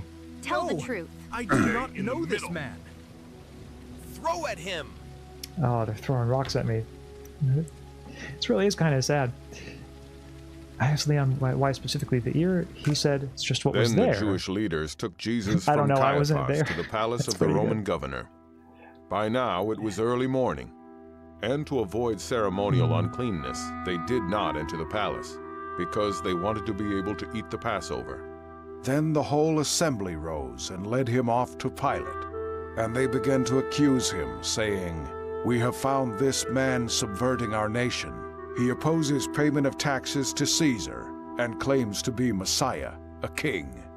So Pilate asked Jesus, "Are you the king of the Jews?" "You have said so," Jesus replied. Then Pilate announced to the chief priests and the crowd, "You brought me this man as one who is inciting the people to rebellion. I have examined him in your presence and have found no basis for your charges against him. Neither has Herod, for he sent him back to us. As you can see, he has done nothing to deserve death. Therefore I will punish him and then release him." Now it was the governor's custom at the festival to release a prisoner chosen by the crowd. At that time they had a well-known prisoner whose name was Jesus Barabbas. So when the crowd had gathered, Pilate asked them, "Which one do you want me to release to you, Jesus Barabbas or Jesus who is called the Messiah?" For he knew it was out of self-interest that they had handed Jesus over to him. "Don't have anything to do with that innocent man, for I have suffered a great deal today in a dream because of him." But the chief priests and the elders persuaded the crowd to ask for Barabbas and to have Jesus executed. "Which of the two do you want me to release to you?" asked the governor. "Barabbas," they answered. "What shall I do then with Jesus who is called the Messiah?" Pilate asked. Then they answered, "Crucify him." "Why? What crime has he committed?" asked Pilate. But they shouted all the louder, "Crucify him!" When Pilate saw that he was getting nowhere, but that instead an uproar was starting, he took water and washed his hands in front of the crowd. "I am innocent of this man's blood," he said. "It is your responsibility." All the people answered, "His blood is on us and on our children." Then he released Barabbas to them. Then Pilate took Jesus and had him flogged. The soldiers twisted together a crown of thorns and put it on his head. They clothed him in a purple robe and went up to him again and again, saying, "Hail, King of the Jews!" and they slapped him in the face. Once more, Pilate came out and said to the Jews gathered there, "Look, I am bringing him out to you to let you know that I find no basis for a charge against him." When Jesus came out wearing the crown of thorns and the purple robe, Pilate said to them, "Here is the man." As soon as the chief priests and their officials saw him, they shouted, "Crucify! Crucify!" But Pilate answered, "You take him and crucify him." The Jewish leaders insisted, "We have a law, and according to that law he must die because he claimed to be the Son of God." When Pilate heard this, he was even more afraid, and he went back inside the palace. He asked Jesus, "Where do you come from?" But Jesus gave him no answer. "Do you refuse to speak to me?" Pilate said. "Don't you realize I have power either to free you or to crucify you?" Jesus answered, "You would have no power over me if it were not given to you from above. Therefore, the one who handed me over to you is guilty of a greater sin." From then on, Pilate tried to set Jesus free, but the Jewish leaders kept shouting, "If you let this man go, you are no friend of Caesar. Anyone who claims to be a king opposes Caesar." When Pilate heard this, he brought Jesus out and sat down on the judge's seat at a place known as the Stone Pavement, which in Aramaic is Gabbatha. It was the day of preparation of the Passover. It was about noon. Pilate said to the Jews, "Here is your king." But they shouted, "Take him away! Take him away! Crucify him!" "Shall I crucify your king?" Pilate asked. "We have no king but Caesar," the chief priests answered. Kind of a long cutscene there. But, yeah, to catch up on chat a bit, and put it on him. let me see if I can pause the game. Heavy? Good. Actually, You got a long road ahead, but a son of God can it's not letting me pause it right You now, two, but it might get in a 'em second, moving. once Let's I get it control. over. Rest of you, keep the crowd under control. So, yeah, as you say, Tia, yeah, it looks like a kangaroo court to me.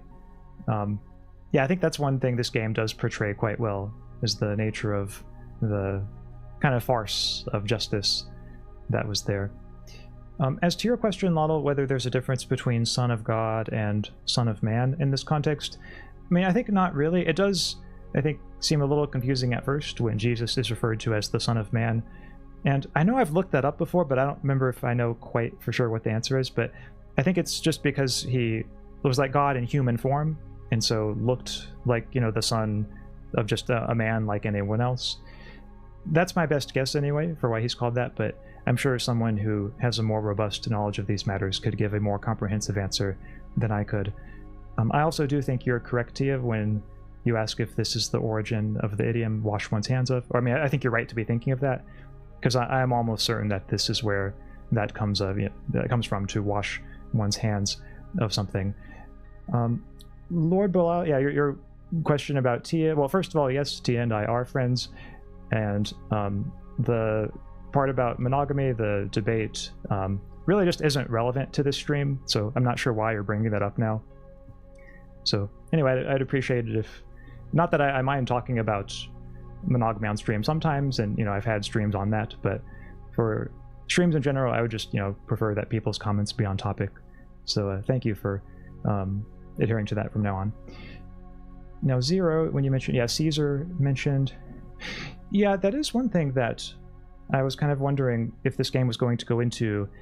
Jesus, when he says, therefore give to Caesar what is Caesar's, and to God what is God's. There are some scenes from the Bible that I guess didn't quite make it in. Like there's the one where he is presented with the woman who was caught in adultery, and he says, let he who is without sin cast the first stone. I don't think that scene was ever covered in this game. And I also don't think that there was, oh yeah, Jesus and the rich young man, when he tells the rich young man, like, give away all your possessions and to the poor and then follow me, and the rich man is not willing to part with his possessions. So there are some parts of this game that are not, or there are some parts of the biblical story, I guess, that are not represented, but I guess maybe, you know, it might be part of the limited the limited you know, budget of this game. Maybe they couldn't portray all of them. So what? Where is your god now? So this one, same as before, use L to keep your distance from the guards. Yeah, if you lose all faith, you'll return to the start. Don't stray from the path. You'll die, Deceiver. Yeah, Golgotha is where I'm crucified. This one, yeah, I think that the game intentionally makes it a little unclear which path you're supposed to walk. Because it has you kind of veering from the left to the right. And you claimed Father was with you. And I lose faith every time. I lose faith points. You all might not be able to see them because they're up at the top. Maybe chat is blocking them. But every time I bump into the guards, I lose 100 faith points. Right now I have 620 though. So maybe I can still make it. Save yourself? That's how false prophets end.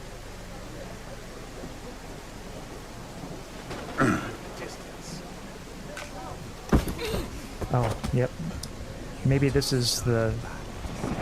There's Satan. Yeah, I hope there's not any... any more long walking segments like this. I mean, I guess it's probably going to have me, like, walk all the way up to the crucifixion site, because... But, like, from a gameplay perspective, this part of the game is actually much more difficult than it looks like.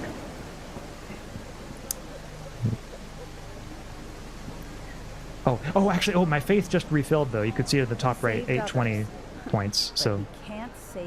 Now I at least... at least there's that. I guess the devs maybe took a little bit of pity on the player for this. Where are your miracles now, prophet of Galilee?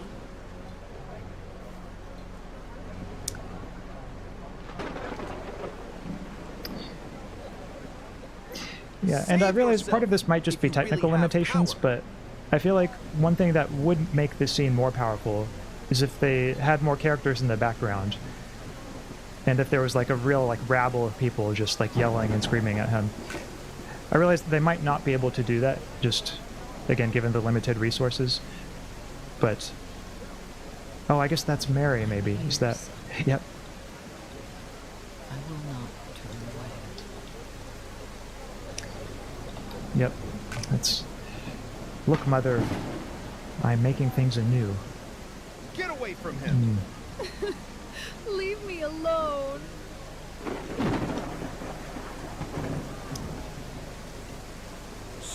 Press on, yeah, despite the crowd's hostility. I guess this is my final quest, or one of my final quests. He is no Not sure, like, once I'm on the cross, I don't know if the game will have any further quests for me. So fragile, a single accusation. Yeah, I mean, I assume this is the best they could do. Not a prophet. Yeah, and I mean, it is pretty impressive overall, like, that the game looks as good as it does on what was evidently a very limited budget.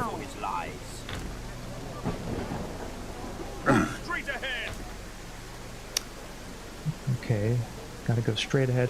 I wonder, maybe once I get to that gate, I wonder if that's the, perhaps the, where the walking challenge ends.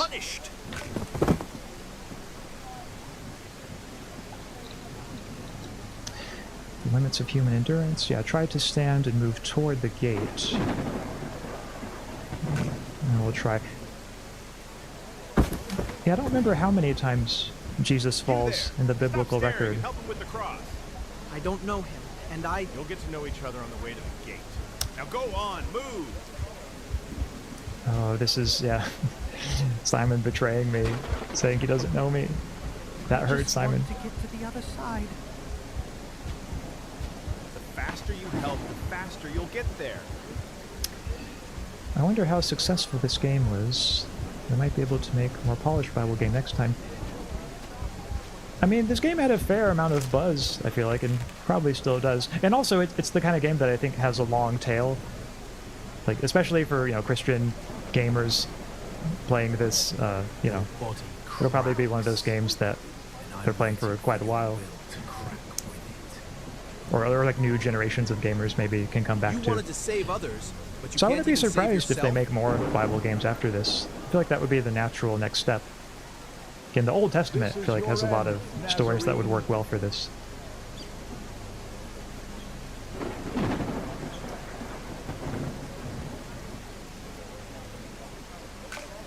Okay, I think I made it.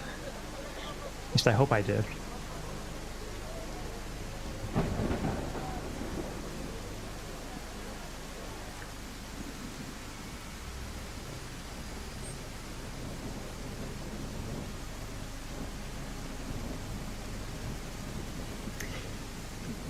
Yeah, what the heck, Simon? For real, for real. Oh no, there's still another walking segment. Okay. We're gonna get through this, chat.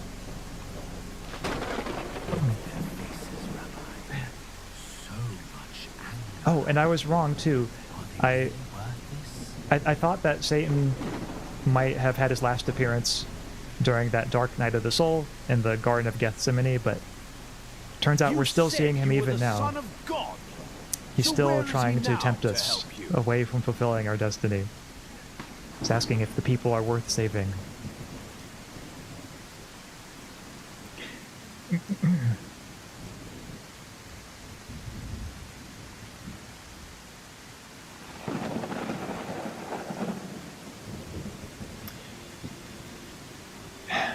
is no triumph of justice, Jesus.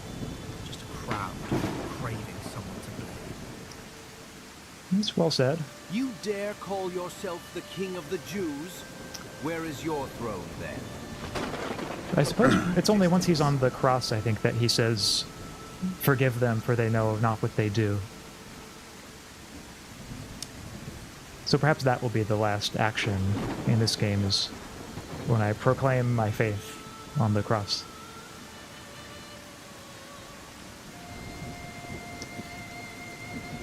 Then, of course, there is the resurrection. I feel like, do I have to do anything for the resurrection? Maybe at that point is just like a cutscene.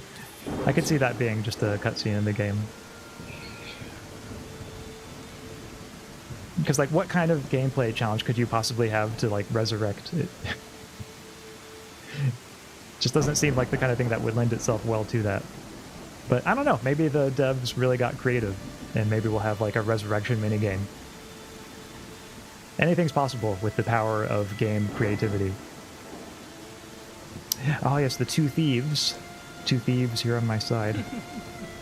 That's how false You're prophets pathetic. end. No one will help you now.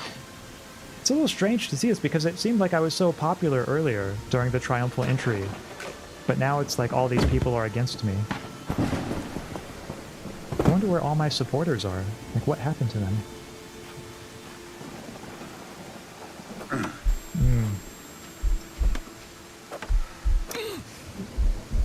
Yeah, this is the rough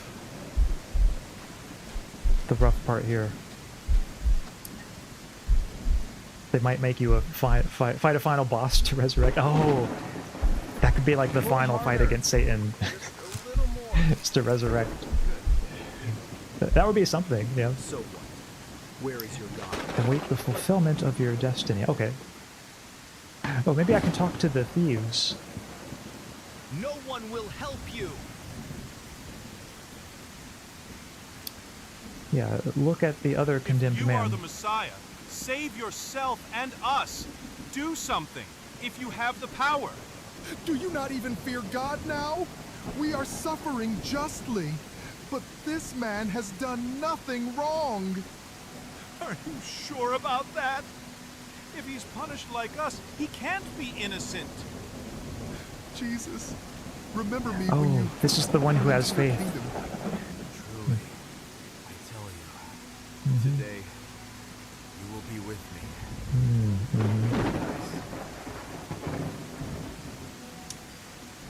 Can't you even save yourself? The final farewell. Look at Mary. Oh, there's Mary in the crowd. Yes. Woman, behold your son. John, behold your mother. God has abandoned you, liar! Oh, look toward the Father. Yes, look toward the heavens. Oh, chat, look, on the left, it is finished. Commend your spirit. It's too early for a storm, isn't it? What a nice description for a final quest. Or the Leon said because he wasn't hearing what Jesus was saying. Oh, okay. So that's the symbolism of it. I commit my spirit. Truly, this man was the Son of God.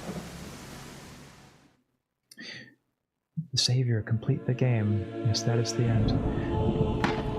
Oh, he didn't say, my God, why have you forsaken me?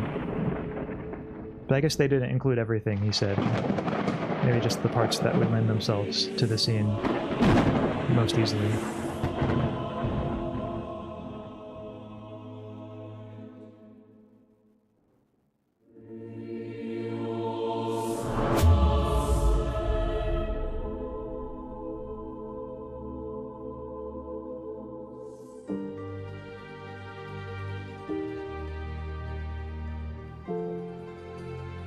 After the Sabbath, at dawn on the first day of the week, Mary Magdalene and the other Mary went to look at the tomb. There was a violent earthquake, for an angel of the Lord came down from heaven and, going to the tomb, rolled back the stone and sat on it. His appearance was like lightning, and his clothes were white as snow. The guards were so afraid of him that they shook and became like dead men. The angel said to the women, "Do not be afraid, for I know that you are looking for Jesus, who was crucified. He is not here. He has risen, just as he said. Come and see the place where he lay. Then go quickly and tell his disciples, he has risen from the dead and is going ahead of you into Galilee. There you will see him." When he had led them out to the vicinity of Bethany, he lifted up his hands and blessed them. While he was blessing them, he left them and was taken up into heaven. Then they worshipped him and returned to Jerusalem with great joy, and they stayed continually at the temple praising God. Give me a sign, something that shines. Take me out of space and time. It's more than a dream. Now I'm the wind. Feel it around me now. Oh, I hope this isn't going to get me copyright struck. Sorry, I know it's a serious, important moment. Okay.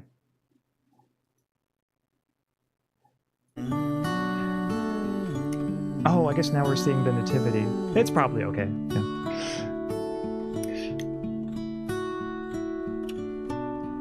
So many years, tons of fear.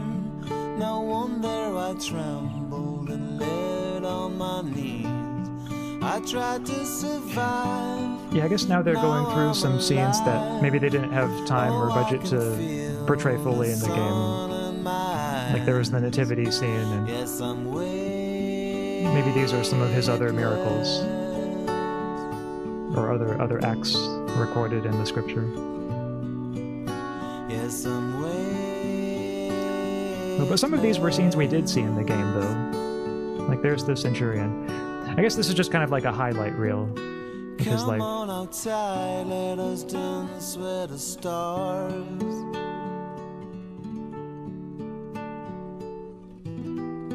It looks very far, but it's here in my heart.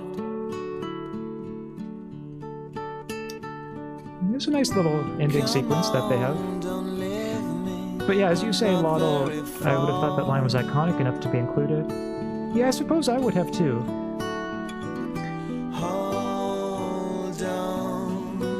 I'm a little surprised they didn't include it, but I guess it is one of those lines that I think a lot of people at first find a bit puzzling. Because it seems like an expression of somebody who's lost their faith, rather than someone who's maintained it. We more than a dream. We are the wind. But I've heard it has something to do with biblical prophecies. Like it was calling back to an Old Testament prophecy that the audience would have recognized. I could be off about that, though. I will admit I don't know the details. Yes, I'm weightless.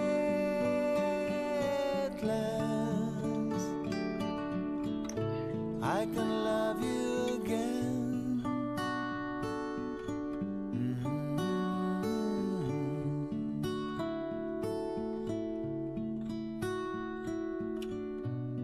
I'll be in your dream, sing through the wind. I guess they wanted to end on a high note. Yeah, I think so.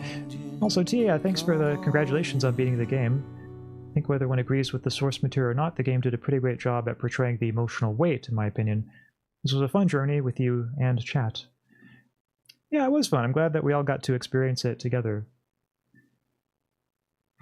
And it also just helps, you know, because when I read certain parts of the Bible, like, I remember one section in particular, the faith of the centurion, just reading that in school, and it just felt so abstract to me. Like, I couldn't really visualize it. Like, I was thinking, okay, like what's a centurion? Like what does he look like? It was really hard for me to kind of picture the scene in my head. And for a lot of the scenes, they were kind of like that. But I think a game like this helps you visualize, like, hey, here's at least one way it might have looked, even if only like very roughly. And that, I think, is something that's valuable. But yeah, I also like that the game occasionally had those little historical notes. You know, you could learn a little bit about the history of the time, the objects that people used, daily life, what that was like. I think that was one of the kind of subtle elements that helped add a lot of life to the game. Yes, Ax, congrats. It was an amazing journey. Thank you, Lotto. Well, having you along certainly made it better, so I'm really glad that you were here. For me, the more iconic line is, "Forgive them, for they know not what they do." Yeah, that one too, I'm a little surprised that they didn't include. This might sound a little cynical of me, but I wonder if maybe part of it is just like, maybe that last scene, like they were developing it close to the end, and like they wanted to get the game out on time. I don't know if this was that type of game, if there was any crunch to this game. Maybe there wasn't, or maybe there was, I just don't know. But yeah, thank you, Zero. Yeah, congrats on reaching the end. I appreciate it. So everyone, tomorrow I'll be streaming Replaced. Very different sort of game from this, the sci-fi game that I started last week. So that will be tomorrow at my usual streaming time. I believe that that's pretty much all for right now. I think right now I'm going to head out and maybe take a little rest, but I'm glad that we got to beat the game today. So being able to knock it out in 2 streams, have a nice little reminder, a nice visual presentation in game form of the story of Jesus. So yeah, I think that regardless of one's beliefs, it's a story that everyone should know and be familiar with. And yeah, as you say, Lalo, it was awesome to see the ancient scenes. Very much so, especially Jerusalem, as you can see in the back here on the menu. I think that was probably the most impressive environment in the game. So chat, as always, I hope that you have a great rest of your evening, and I look forward to seeing you all again very soon. Goodbye, everybody.